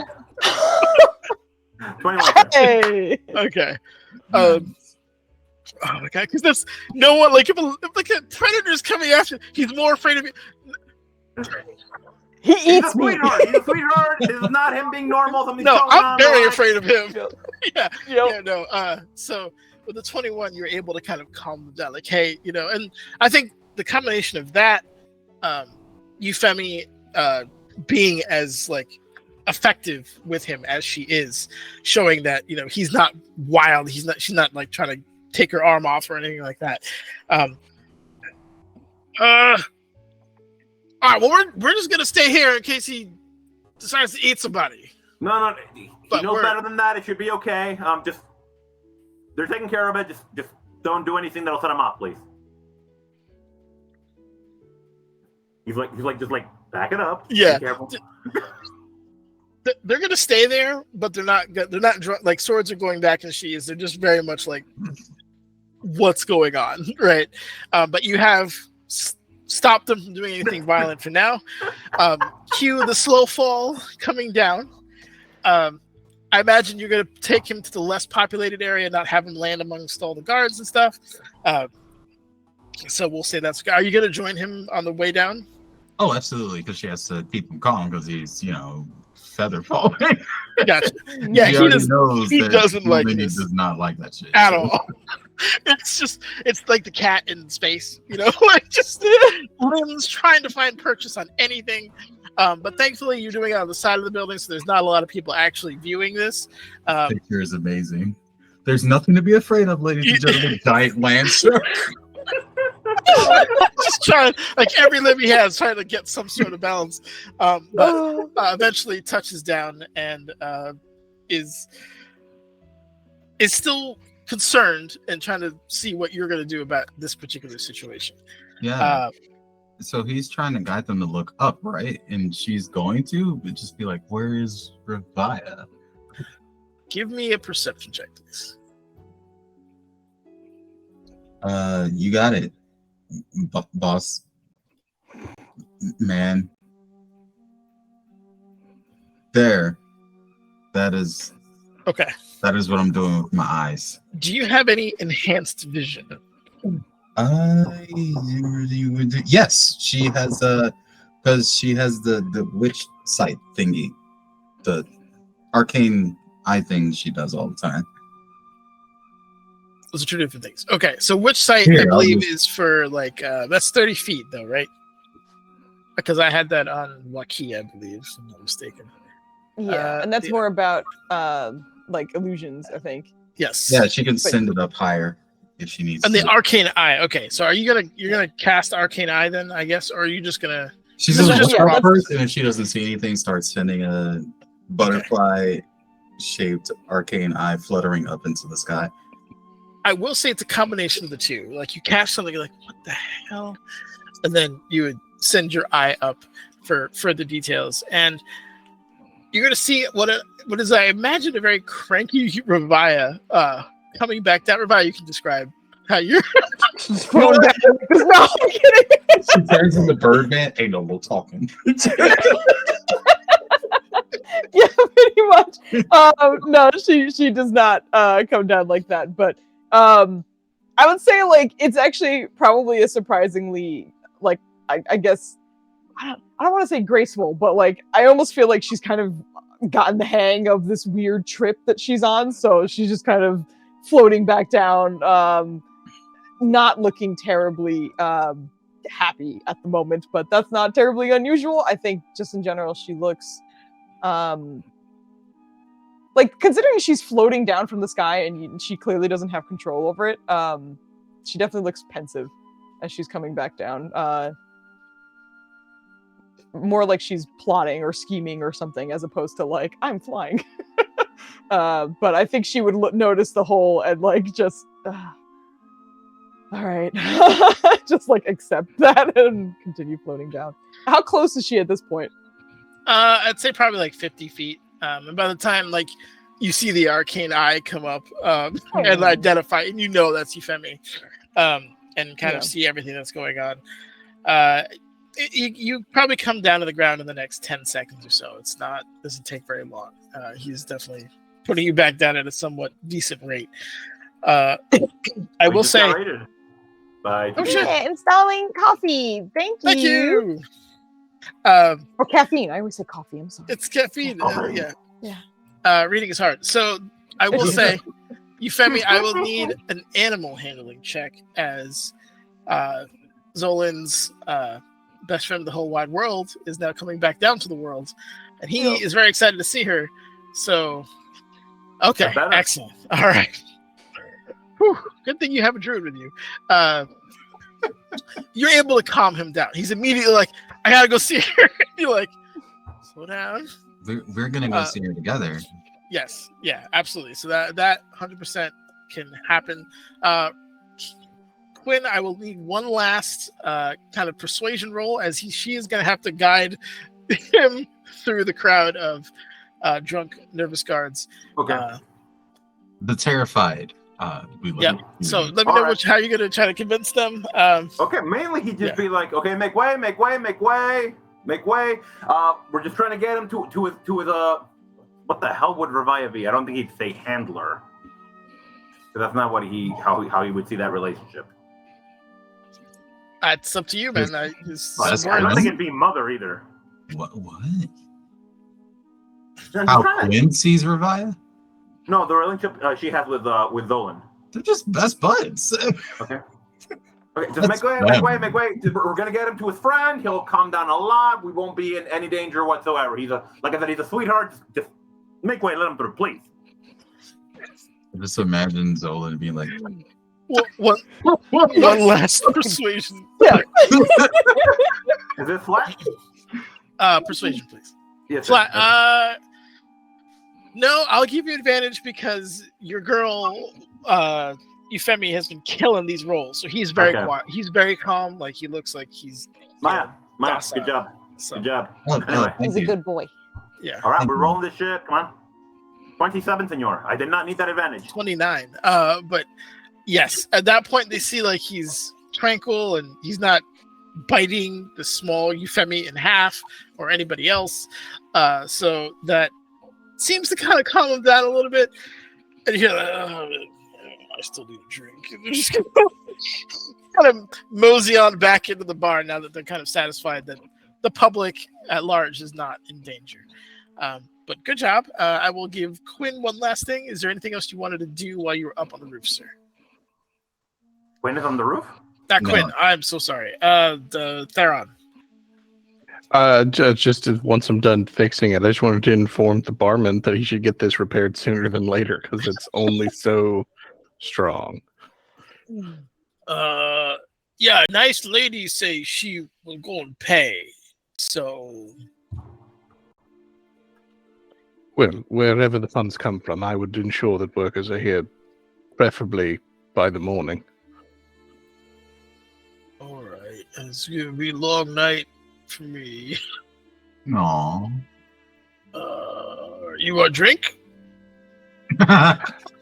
Another time, perhaps, but it seems something is afoot.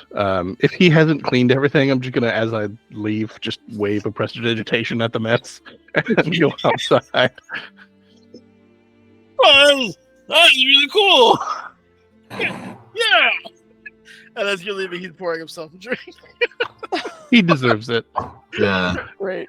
All right, Revia, you touch down back from your impromptu meeting, and are free to do what you will. But you definitely see coming towards you 20 yards away, max, Euphemia and Zolan.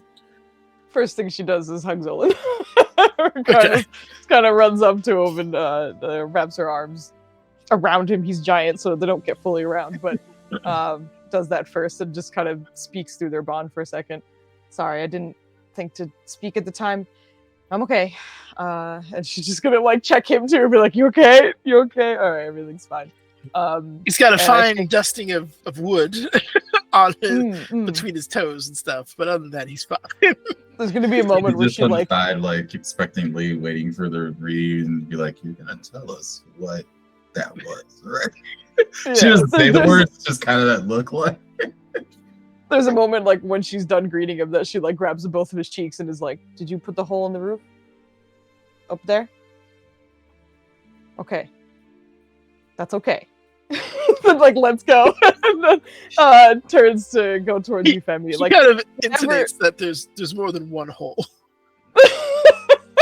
It's like, yes, I did way more. Oh my god, we got rated again!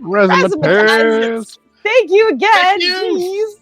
Oh my goodness. But there are 2 roofs with very large holes in them at the moment. When Yes. you turn to Euphemia, she has at least 5 more gray hairs. It's just a big week. Oh my goodness. But she turns to look at Euphemia, and I think like any joy that you saw on her face before, you know, when she was kind of seeing Zolan and reuniting with him for a moment, just like immediately drains from her face. But she'll turn and face you. I met with Dragoth, or rather, he really wanted to meet with me, but we can all talk together. Let me go pay this guy for his roof first. Everyone's okay here? There's just a long look considering all the crazy shit that just happened. She's just like, how do I even answer that question? I think so. Yeah, I healed the patrons that the roof collapsed on. Okay. Yeah. Did anyone really hurt? No. We're probably going to have. Well, I mean, there was a guy literally knocked unconscious, but yeah, I mean. For you, Femi, that's nothing. Yeah. No, from what she's seen, she's like, nah, he good. Took a stone shingle from 35 feet up to the dome, but you know, he's alright. I had to cast a few spells, but those people are back up and running. All right. Why was Zolini in the sky and falling on the roof? I don't understand. He wasn't in the sky. I imagine, and I imagine Katasu also filled them in on like he just jumped up. So she'll just explain. I was pulled away. Like I said, I'll let everybody in on it. Let's just talk for a moment. Also, there's a cloud in the sky with red lights. Just try and stay out of line of sight of it. Although I'm pretty sure that doesn't really do anything right now. Just wait a second. So she'll basically dump all that on you, Femi, and then like wait, hold on before you leave. New Tithian just dropped. So we got that. We have a new companion just arrived from the skies, as apparently you fell up into them. He came down. There is a spell. Let's just try to remember all 50 things he said he did. Okay. Again, we can talk about that when we get together. Just right. I was gonna go retrieve 2 minutes. him. She starts walking towards the barge owner, and regardless of what he's doing, essentially just apologizes and slides him. He is currently pounding what looks like a glass of tequila. Okay. Like does he look mad about it, or is it just like a No, it's casual... one of the, I can't believe this. Okay, yeah, gotcha. She's going to essentially like take his hand and make sure that like this all like is covered in his hand. Time to hydrate. Is going to make sure that like it's very clear that she's handing him something, but also make sure that it is in his grasp. So she's pouring all this in his hand. Posture check. What? Thanks, Zan. This shit hurts. It's good. It's good for you. It is not. Sit up straight. Amy, It is. Amy did bad. She's going to give him 50 gold, and just kind of like put her other hand over it so that's not wildly obvious immediately, and just sorry for your roof. If you need more than that, I'll be back to check at some point, hopefully. Sorry, and then she'll walk back out to you, Femi. Okay. Thank you. I thought other lady was going to pay. And we're just gonna puts it away. But thanks. Yeah. She's just going to point out at Barrett. Is it?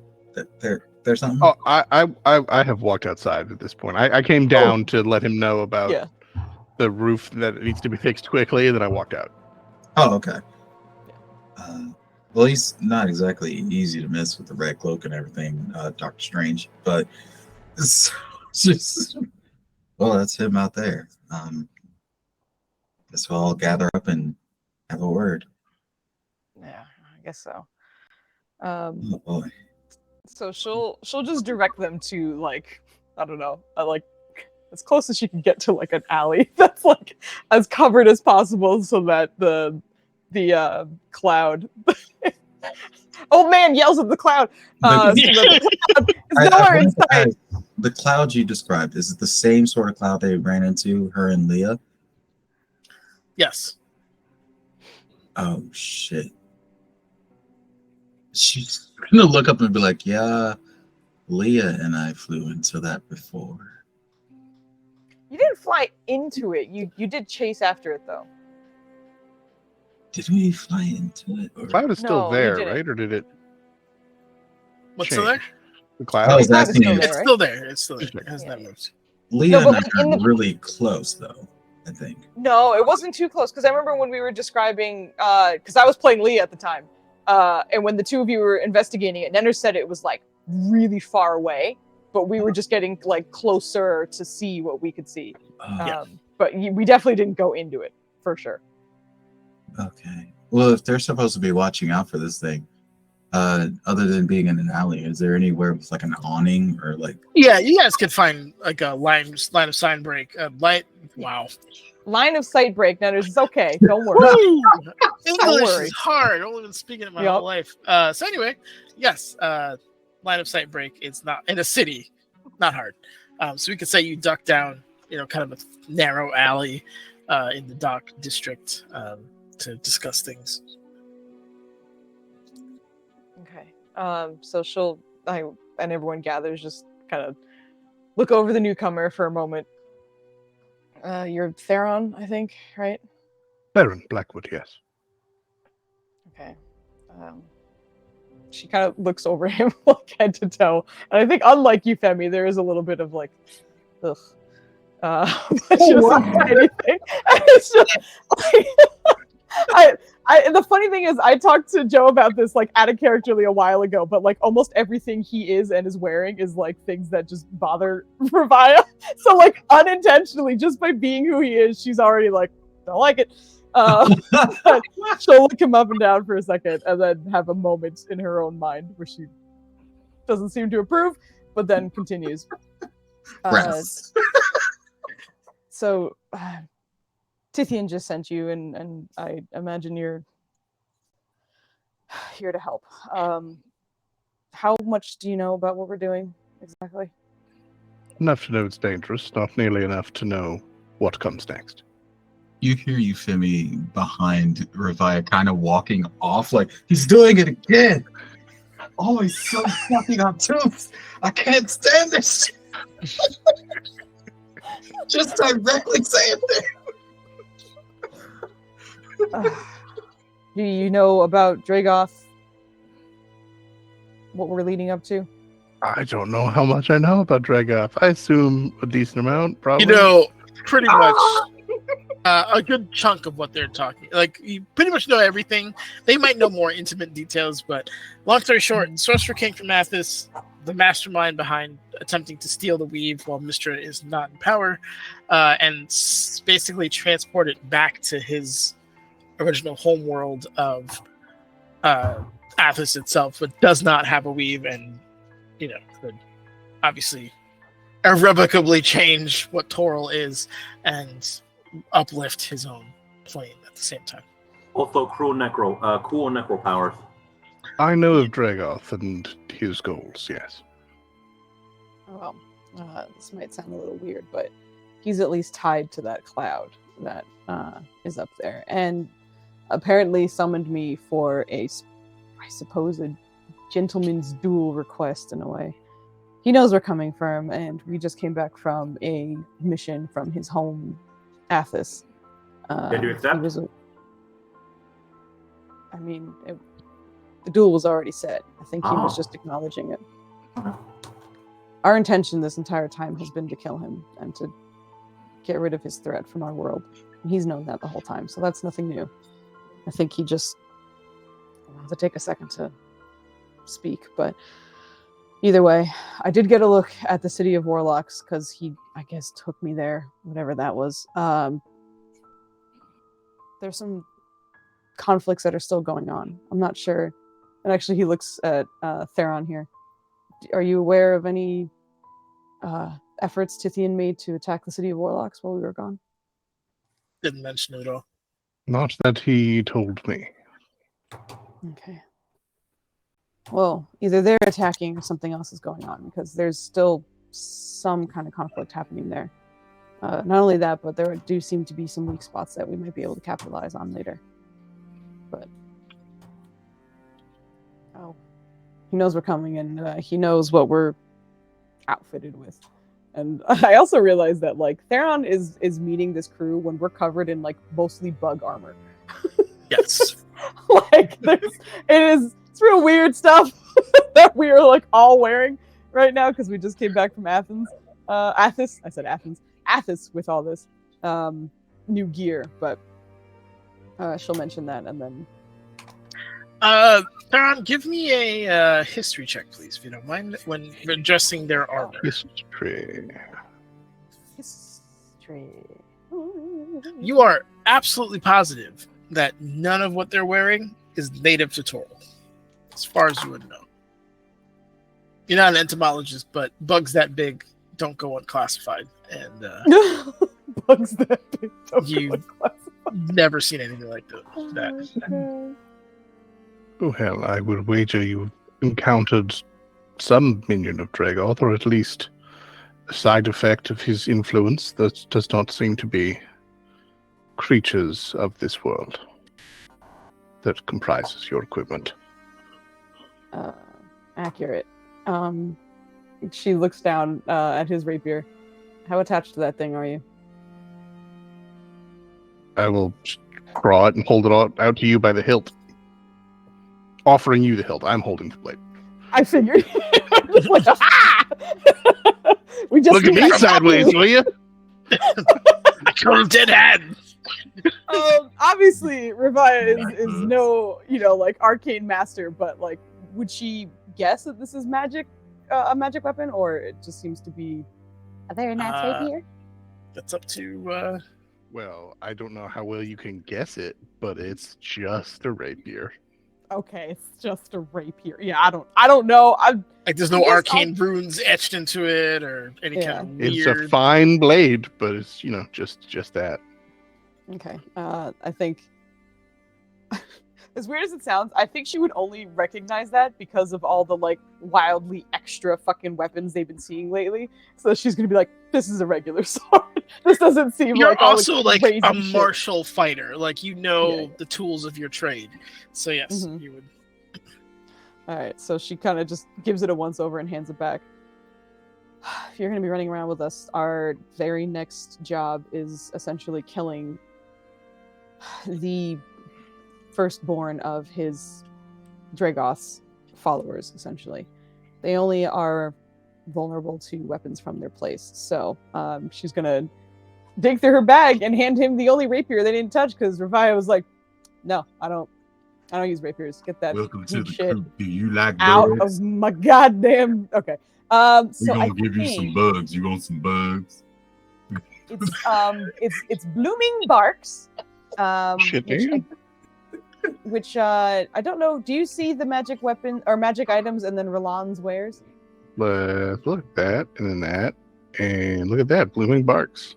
Yeah, the You one can that has bug no you up name next good. to it. That's what she's essentially. Must it be used in conjunction with this shield here? Yes. Huh? Are you asking must it be used? Yes. Let me just double check. I think it turns into that shield, no?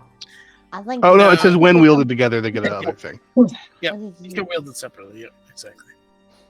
Yeah, wheel effects. I was trying to say shield effects. I'm gonna have to do Reading is some. hard. Also known as you've been decisions. doing so good with Bygone Keep, but I think now that we're back to Legacy, you're back to your old ways, which means we have not taken a break this whole time. Oh shit! That's a Perfect. good That'll point. give me a chance to read this and decide Yeah, if I want to give up my own very I'm good so shield. sorry. It's like he needs a second to read over this, and I gotta pee. No, this is great. I was lost in the sauce. We're back in like 10 minutes ish. We're really bad at being punctual, so we'll see. We are really bad. I will also mention, thanks to Anne, we definitely have our raid target ready. We're not raiding right now. I'm just saying we have one ready to go, and they're also doing a target charity stream. So definitely, Oh shit! when we go, Okay, I'll make sure to announce it again. But like give them some love, please, and give them 100%. some time and whatever. But anyway, we're gonna go on break. We'll be back in a little bit, and then at the end, Let's go. we're raiding. So yeah, bye. Peace out. Dee-dee-dee.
from a surprisingly short bladder break.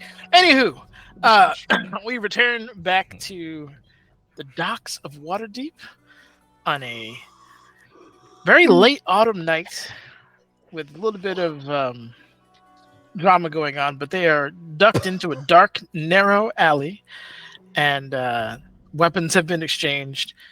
And I'm going to bring you guys back to that particular conversation. I'm just carefully wrap up the rapier before I put it in a bag of holding because you don't want to poke holes in those. Agreed. Can that? Yeah, I'm pretty sure. I could be making stuff up, but Okay. I feel like Well, that's the thing. If you overfill it, You're fine. I think. I wasn't sure if that I genuinely didn't read it once it said rapier. Because if it was like a dimensional thing, then yeah, maybe. But anyway. Well, no, my rapier is going in the bag. Oh, Just the piece of metal.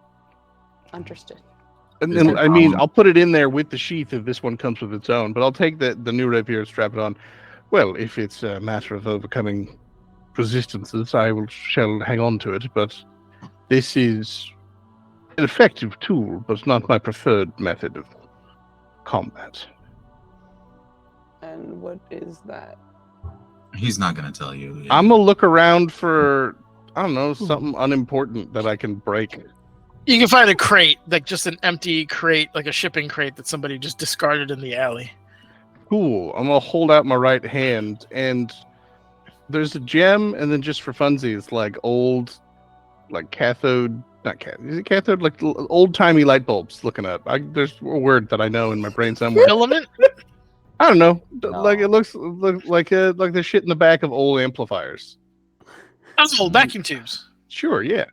So there's Yo. 4 Why of those. booing on me? either I'm right. side. I don't know. I'm assuming you're right. I'm trusting your knowledge.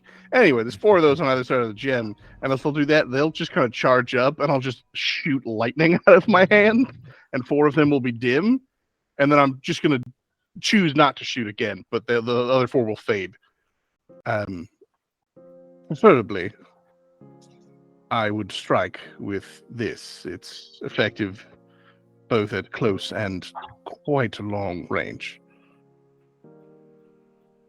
So as long as these entities aren't immune to lightning, What if they are? then I will resort to this rapier. As I said, it's an effective tool. It's just not my preference. I think you and Roland are gonna get along. How often can you do that? As often as required. There's not necessarily a limit. Interesting. Okay. So I can expect you to be near me. She's like tactical. Like where Well, are you? he gonna build just that field said so if that I it have to doesn't get work, you? he could. I am well protected. This armor is quite strong, and the shield more so. So, again, it will be up to your own specific tactics. I am perfectly content as a frontline fighter, but I can also strike from quite a distance. All right. Do you want to tell him or should I? She's looking at Revive. It's not really necessary right now.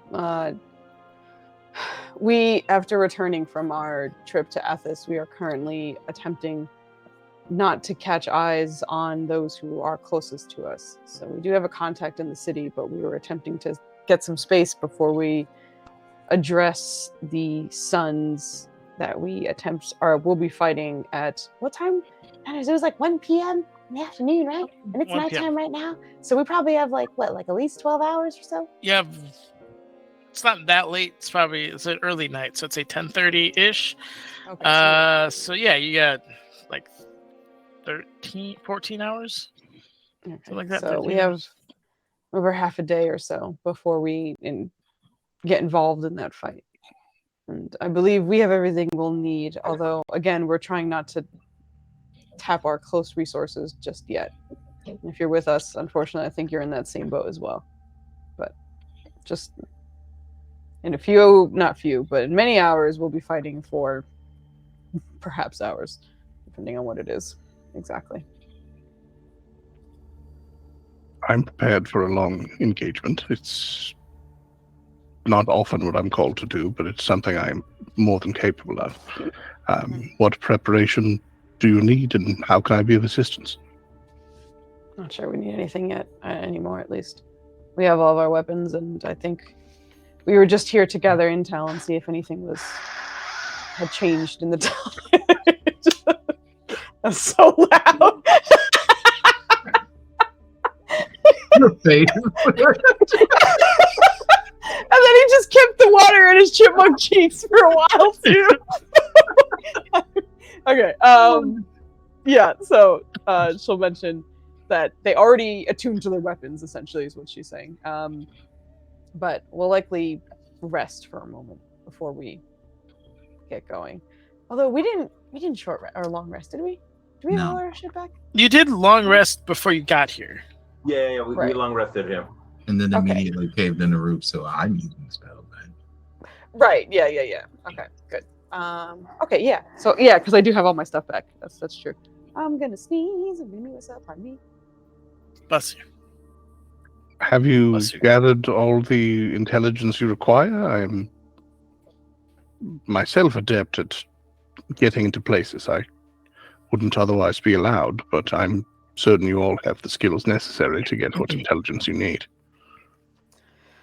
The strange thing about it is, in a lot of ways, he's been kind enough to gift us with a lot of information about himself. And the unfortunate thing is, there seem to be, I don't know if I want to say curses, but enchantments or wards or something, which essentially means when we read about some of the enemies we are referencing, we are then assaulted by some kind of representation of said enemy. So we have learned what we can about them, their roles and their strengths and their weaknesses. I will actually ask this a little bit, but just because the rest of us seem to have some kind of defense, but do you have any defenses against psionic attacks of any kind? Well, here's a mechanical question for you, Nanners. Do psionics count as spells? In this realm, no. Other than my own force of mental prowess, no. I'm well guarded against both physical and magical attacks, but psionics are another beast. They are, indeed. We might need to get you some sort of resistance to that. It is a strength they lean on quite heavily. Oh god. Can you do magic item inventory real quick? I don't know. I know a lot of us had to adjust a few of our magic items because we hit attunement cap. I know that Revia has never had resistance. I forgot to tell you, Joe, attunement cap is 4 here because of the Mistra thing and you fighting crazy stuff. So, well, I'm at 3 with my fancy sword that I was just handed. So if they give you another, you can keep both shields. Put one on your chest and one on your back. You can't benefit from 2 shields at the same time. No, that's the Brophy technique. Those are the rules. I know, you're fine. It's just hilarious. But you can be attuned to both, right? So that way you can swap. I suppose I could. I mean, that +3 shield ain't nothing, and those effects are good, but man, my shield is... Spellguard shield is nothing to sneeze at. No, you're good. I'm by no means questioning your decision. It just cracks me up because it's just like, here's some items. I can only use one-ish. What would I know about psionics? Would I know that they are intelligence saves often or wisdom saves often? Or... Intelligence saves for sure, primarily. Okay, well, I'm good at those, so there's that. Occasionally wisdom, but the vast majority is intelligence saves. All right, well, as Maya can testify, being the recipient of a lot of those, unfortunately. And how often would they count as charm effects? Almost never. Pretty much. I mean, if they're dominating things, it sounds like a charm, but I don't know. Like, I know. Yeah. I think I've only been hit by one charm thing from Nenners. Like, I don't usually charm. Gotcha. He was careful to let you know that he hated you as he did it. He hated charms. I hate charms. You're charmed for 3 minutes. Yeah, in this campaign, I don't think I've used one. I mean, there were things that were considered charms, and like the that was more of a domination thing, and you Right. brought that on yourself. So Yes. I don't feel too bad about that one. But typically, I But don't. you should. I'm just innately resistant to charm, so I was just double checking if I know if psionics typically fall into that. Also, as I'm modifying my sheet here, what is the bonus from your paladin aura? Just so when I toggle it, Chico. it will 5. Thank you. Yeah, could you I heard get on Chico. camera, man? I'm not on camera. No. Nah, Oh, sorry. naughty. All right. We So, thought you were still gone. so yeah, I'll leave it at what I said because basically my best defense against psionics is that I have a decent intelligence saving throw. But Are Which you? I think is a hilarious conversation, right? It's like, do you have any resistance against psionics? I'm real fucking smart. I mean, it is kind of a resistance. No, it yeah. is, but it's just like it's a funny response. Sorry, Nims, what were you gonna say? I'm good, y'all, because I think's good. What's the name of that spell? The one that attacks you if you have a certain intelligence? Why? That attacks you? no. Intellect eater? No. Oh yeah. Well, I think you're thinking of the mind flayer stuff. Do you have Flash of Genius? No, All right, never mind then, because that would be not enough ranks in artificer. understood. Manners, out of curiosity, what happens when an illithid eats a stupid person's brains? Doesn't taste It's- very good. Either doesn't taste good, or it's maybe just like fatty meat. You know, is what I imagine it being. But if they're just gnawing on a smooth brain, but anyway,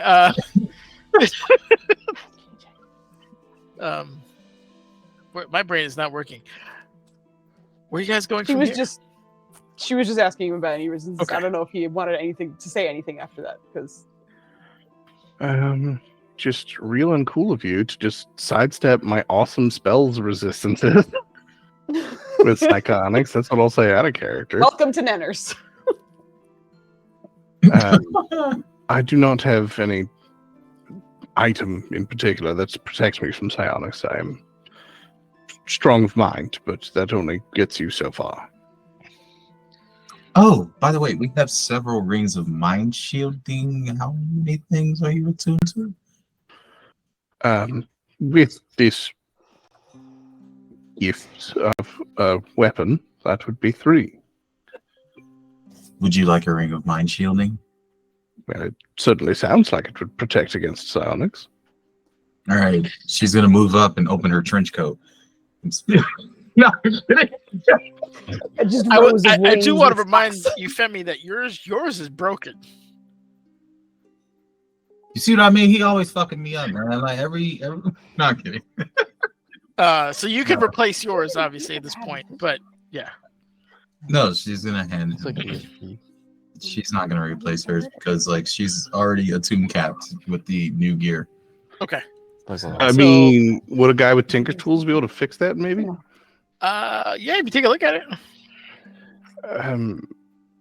I noticed you have one non-functional. I'm not a guarantee, but I might be able to repair it if someone else might benefit. Wait, really? Oh, then by all means. There you go. Well, wherever you're planning on staying for the night, I can stay close or not, your preference, and look at it then. This alley is not the best place to be.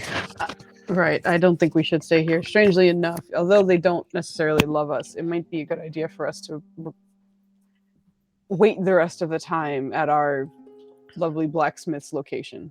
Because at least if there's any hot off the presses information that Dragoth can get, it'll just be of that space, which will only occupy for a short period of time. Sounds good to me. I'm sure they'll be happy to lodge us for a bit. Or at least guaranteeing them information, or not information, entertainment and money. So there's that.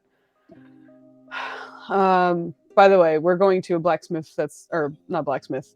Yeah, I butcher was shop real that's not confused. a- I was so fucking confused. I'm like, lost. Your butcher shop, my brain.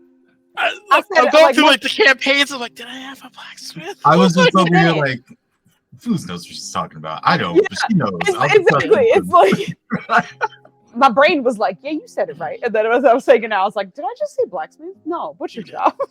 I'm sorry, butcher shop. But sounds a she'll. lot less palatable to a stranger.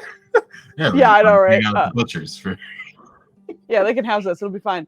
But she'll mention to Theron on the way that it's not a butcher shop. Lots of demons and things that are not terribly nice looking or whatever. But we agreed to essentially fight the First Sons there, and they agreed to essentially be a safe space for us to do that. So with any luck, they can hold us for the time until we get there, or until we're ready.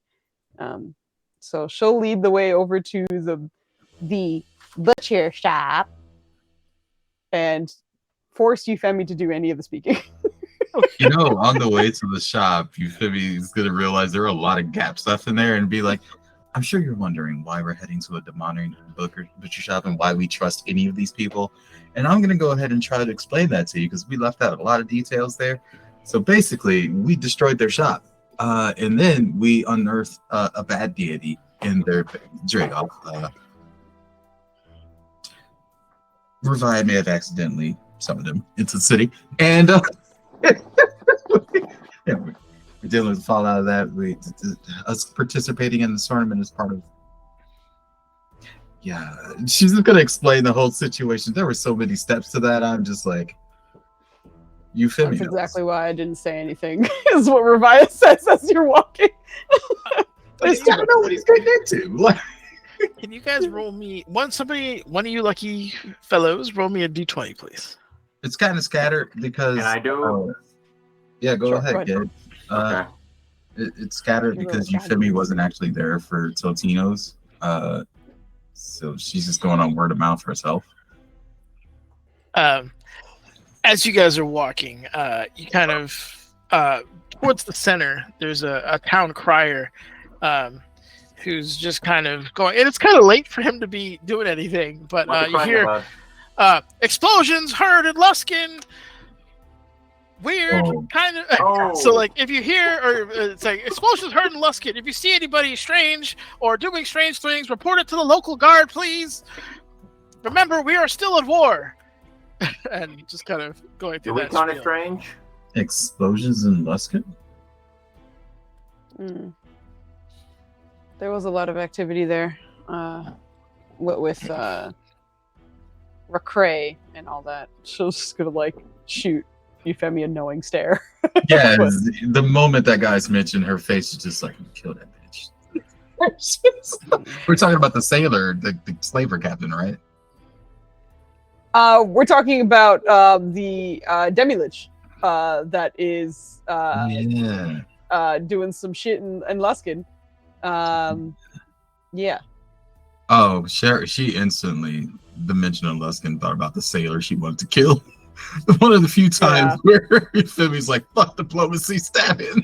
Just gonna stab this man to death. But other than that, your trip over there is relatively safe. The vast majority of guards are aware of you if they don't know you or have seen you run around in Waterdeep at some point. You guys have definitely been making a name for yourself, and it's not hard to find. But you do make it to Saul's Meats, which is the butcher shop there. And as per usual, anybody here have witch sight? Yo. Okay. Euphemisms. Arcane eye. Well, do you also have you had witch witch sight? sight? It's a different thing. Witch sight is something separate. It's a arcane or eldritch invocation. No, I have devil sight. Never mind. Okay. Yeah, what? I know sight. Roland has it. Yeah, Oh, I thought you did different. because I thought you said that Okay. earlier, but I Different, apologize. sorry. Roland, Roland is hanging out with his underground secret police, so he's yes. not here. But when you get here, there seems to be like a kind of gruff, like just jacked, almost too tall human, like probably like 6'4", just absolute brick of a man, kind of standing in front. Which to anyone with 2 brain cells would realize this is some odd level of security for a butcher shop. But he just kind of watches as you approach and takes note of Ravaya and just, go back. The master said you won't be here for a while. Should I get him? Revai is going to shove Euphemia forward when nothing is said. Yes, please. It's funny. I just imagine like Zolini coming up to. He's the one that destroyed. Yeah. So Oh, is this your servant? Okay, I'll talk to her then. Servant? Yes, This girl. servant of the princess here. Could you ask her what her means of business are and what I should tell my master? You just Let me tell you this. you just see Quinn leaning over to Revaya like, "You're a princess." Suffers so many indignities in this girl. What do you want, Revaya? I think Revaya is like caught off guard by both Quinn somehow forgetting the numerous times Revaya was called princess by various NPCs and was always like, "Fuck, don't call me that." And also poor Euphemie now being like, "Fucking God, what do you want now?" Revia's gonna look at Euphemie and as much of a apologetic stare as possible, mostly because Euphemie knows that Revaya hates any kind of hierarchy like this, and it makes her queasy. But through the spores, she'll talk directly to you and just say, just ask if they can provide us with lodging to get ready for the fights and the show. All right. So listen up. We're going to be fighting in your arena, right? We're going to be putting on a great show for you. Indeed. However, before we do that, we do need some time to rest up, get ready. Do you have a space that we can use to prep up for the fight? It might take a few hours, if you don't mind. I'll ask to see if we have any available lodging. Hold on. Thank you. Just bear in mind, she's gonna just like place her hands on Zolini and be like, "He's relaxed. He's been calm for the past few hours. We're gonna keep it that way. Don't worry about that. We won't have a repeat of last time." He was really mad about the floor. He was, and He wants to stress how hard it is to get good masonry in a time of war. oh yeah, It was very difficult. What happened to the floor? God. She's literally just like, "God damn it." All right. Oh, he turns around and with anyone who's around, we'll see like his footsteps dig deeper into the ground than they should. Like there's a weight to him that is, even with his incredible stature, is not being reflected in his current like visual cue. But he opens the door, closes it behind him, and you guys wait probably like a good 4 or 5 minutes before you hear the door kind of like creak open. And for those of you who are around can see into it, and you see what initially, which is just a huge, probably like 12 feet tall, purple, fat pit fiend with wings coming out, a jewel, a crown on his head with one big red jewel. Give me a perception check, Quinn and Theron. There it is. I remember your name. Took 4 snaps, but I got it. That's 13. Quinn. Okay, no, Okay. never mind. Sorry, I misread the Sorry about that. bonus. Not bad. Theron, you see what looks like a young woman who was trapped in this gem and is giving you like the ding, ding, ding, ding, like help, let me out, like just like struggling to get out. But it's very faint. Like you had to like look into the jewel isn't fully transparent. There's a lot of opaqueness to it. But anyway, you hear like a deep rumbling voice come from, and you notice he hasn't stepped outside, obviously, but the favored heir of Baphomet has graced me with her presence once again. And he kind of does this like overly flourished bow. To what do I owe the honor of your majesty?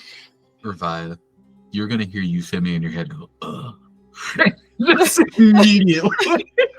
Look at the bowing. You tell me in response, you hear, like drawn out. Revaya would hear, "Oh, you are a princess."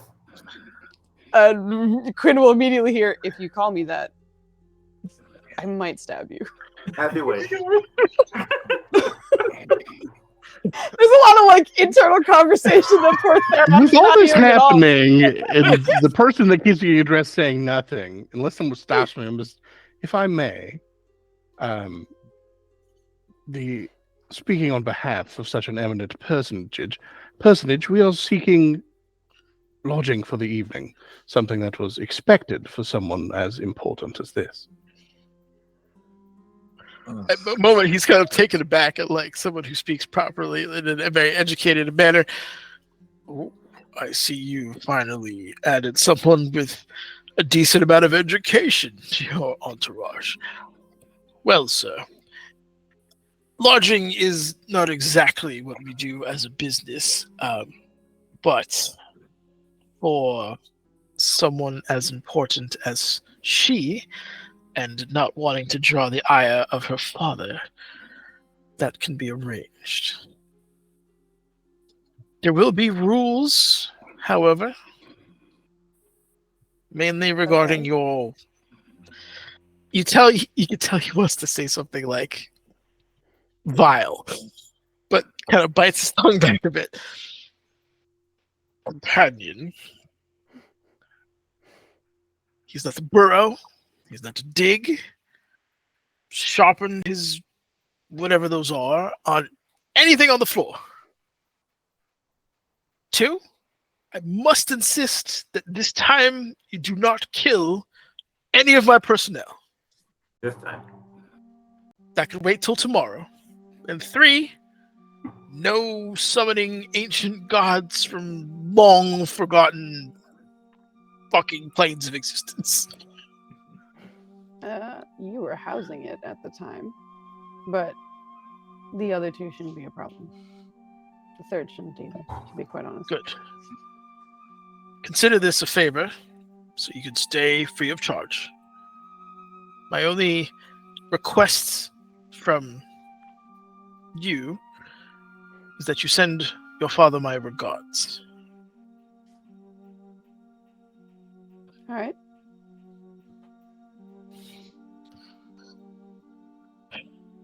Yes, we will. Those All right. Those sound excellent to us. We can abide by that easily.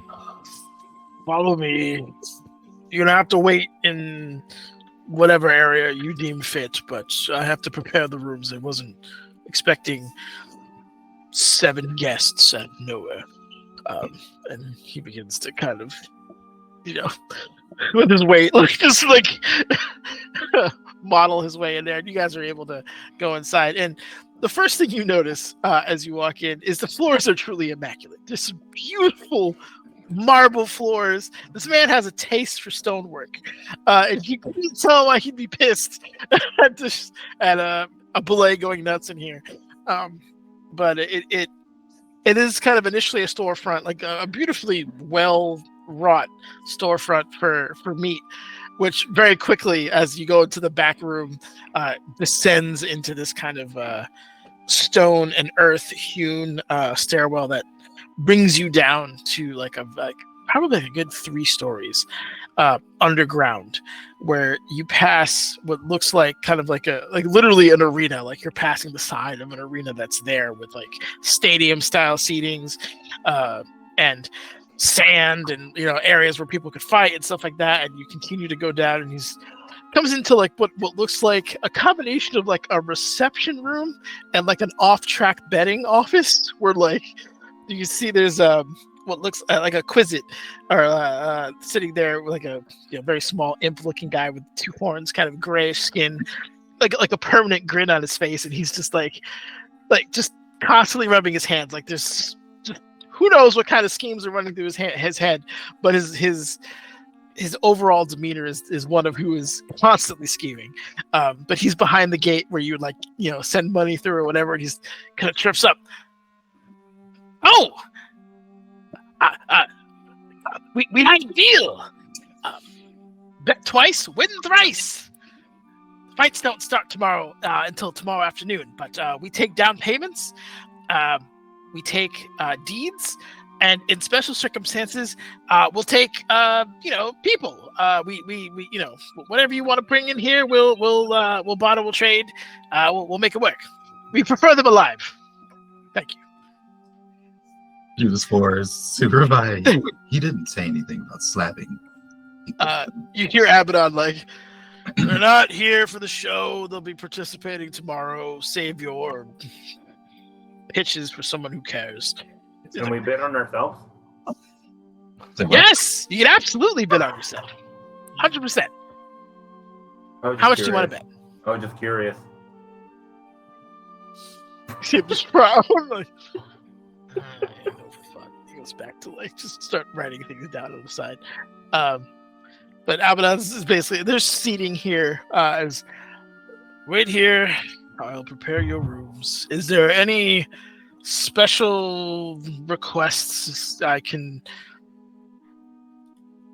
apply to this particular party? Do you have any striking dummies? Target dummies?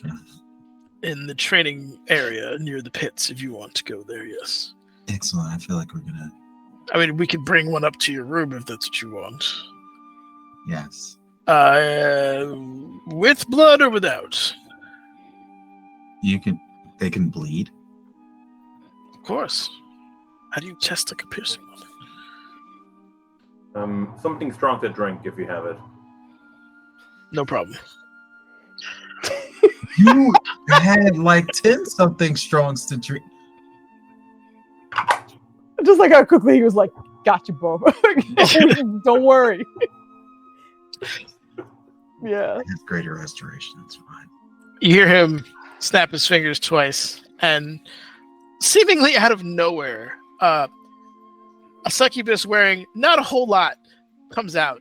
She herself in like very blue skin, these kind of red eyes with an equally almost red sclera, which makes it look like her eyes are just red the whole way out. But yes, you called, Master? This one needs a drink. Strong? Strong. All right. She's like, oh, okay. And then you notice she kind of gets close to you, and then like within your aura range, and is like, oh, what is that? All right, I'll be back. Saunters off. Oh, You jeez. just ordered a strong drink from the succubus.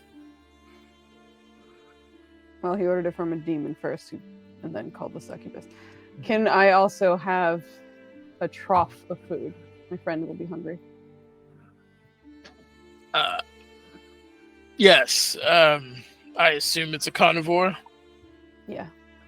Do you care where the meat is sourced?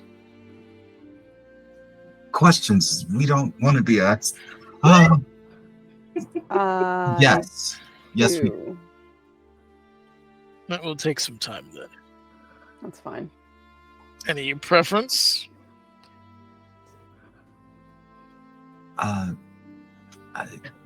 Zolanini. What is this food? I hear they're fond of halflings. See, this is why. I think this is a safe bet to assume that if the meat was formerly possessed of sapience, it is not an ideal food source in this instance. Oh, Thank you. You are quite the wordsmith, and I appreciate you at this moment. okay. Yeah, we can hunt some fresh game for you. Anything else, Your Highness? Oh, she's gonna kill you. That's it. Thank you. You're welcome.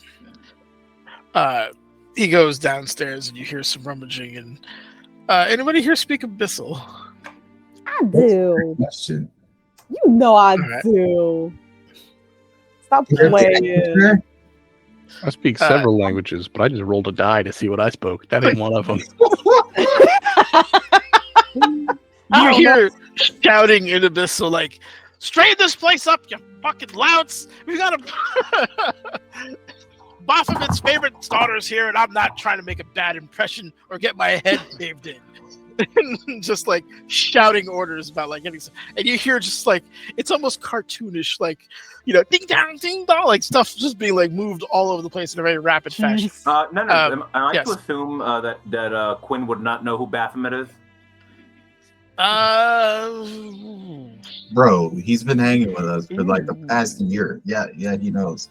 Whole year in a day. It's a weird time working with us. Yeah. Roll a history check. Because he actually exists where you came from. Ooh, okay. So. Nope. Oh no! This guy devotes himself to very specific shit, apparently. Something about goats? Okay, so when he heard the word Baphomet, he would just turn to Ryan and go, "Baphomet, the goat guy." Yes, the goat guy. I'm Look, sorry, she's gonna turn to Thurgood Marshall and just be like, "Look, I'm sorry about. I'm sorry. What he just said was so goofy that I lost my whole train of thought." I will say, while this is happening, the succubus comes back with a drink that is glowing green, and is the viscosity of like, I'd say 80% pasta sauce and like 20% water. Okay, I gotta go mix this after we're done here. By the way, And then, I'll offer, if I may. It seemed to irk you to get close to this one. I can hand it for you. Oh, thank you, darling. That is Yes. Quinn would just wait from afar. Thank you. Like I will just properly. I'll be the ferryman for this drink. Okay, yeah. Is anything else for the royal party? Oh dear God. It might be wise to stop referring to us as the royal party. Thank you for your kindness. I'm more no. Okay. Yeah. Bye. Goodbye. She's gonna turn to Quinn as I imagine bottle is on its way to him, and just kind of level a long look at him for a moment, and then I think she'll start through the spores and then she'll finish the second half out loud. But initially I don't mind you enjoying your time, and then out loud she'll say, "But don't forget we have a job to do, and if you can't do it, then you're on the wrong team." I understand. I'll save this for later then. You can have some. Should he though? Make sure you're functioning. Theron, you could smell the alcohol content. Just bring it across your body. Is it evaporating as he's walking? It's potent. Get that Everclear black label going to instruct you on what you should do, but this is potent enough that I would use it as a tool, or perhaps a cleanser in some of my own work. It's not something I would advise imbibing, but make your own choice. Lean in and sniff it, He'd actually seem like, oh, really? You said strong. They gave you demon strong. Quinn, do you have a mustache under that mask? No. Good, because you wouldn't have it after this. Take it easy. Okay? Because I'm the one that has to fix all your problems. Stress is finally giving in. I'm the one that has to fix all your problems. We have a bunch of hours now, so let's relax. Abaddon comes back. I assume you wanted individual rooms? No. Is this room? I imagine. Is this large enough for us? That's a good point. I figured it was just some big old room, but Oh, this is just a hosting room. He went downstairs to clear out other rooms. Right, gotcha. I don't suppose you have a room that's large enough for all of us. Just imagine so needy. Now we go for lamps and shit with his tail. I do have one room that's large enough for all of you. You seem reluctant. What's wrong? No, nothing's wrong in service to Her Highness. Give me a moment to collect my things. It's his room. Oh. I was about to insight into that, but he just straight up admitted it. Yeah. He goes back downstairs. That's amazing. I almost feel that, but he is a demon. Yeah. And they were about to serve the Lenny halfling meat side. You know what? You deserve this inconvenience. Begins to rationalize what's going on. To be honest, obviously, there's not a lot of great things going on around here, obviously. But that's part of the reason why it was a safe place for us to fight. Who we needed to fight, where we needed to fight, unfortunately. Yeah. And we're just here for a moment, so deal with it later. So, You hear what sounds like more cursing in Abyssal, and what everyone can hear is a resounding smack, and what sounds like something small hitting the floor. But outside of that, Mm. Did we hear what kind of cursing it was? Was somebody just getting like cursed out, like "Hey, you dumbass" or something, or what? you know Abyssal, right? Yes. oh yeah. So he was like, "You goddamn fool! Why would you do that? That is priceless!" And then Oh. whack. Well, soon we'll be resting at least. I sincerely hope that the guy whose room we just took is like packing his bags and doing the like teenager talking shit to their parents from behind the door. Shit. It's his room. It's the big boy's room. Come in here. Think you own the place? Yeah, I'm gonna be royalty one day. Then I'm gonna make you bitches sleep in the fucking lobby. You tired? Oh gosh. If nothing else is going on, I'll say probably like a good 10-15 minutes later, he comes back. The room is prepared. Thank you. You're welcome. Remember, good word with your father. Yes.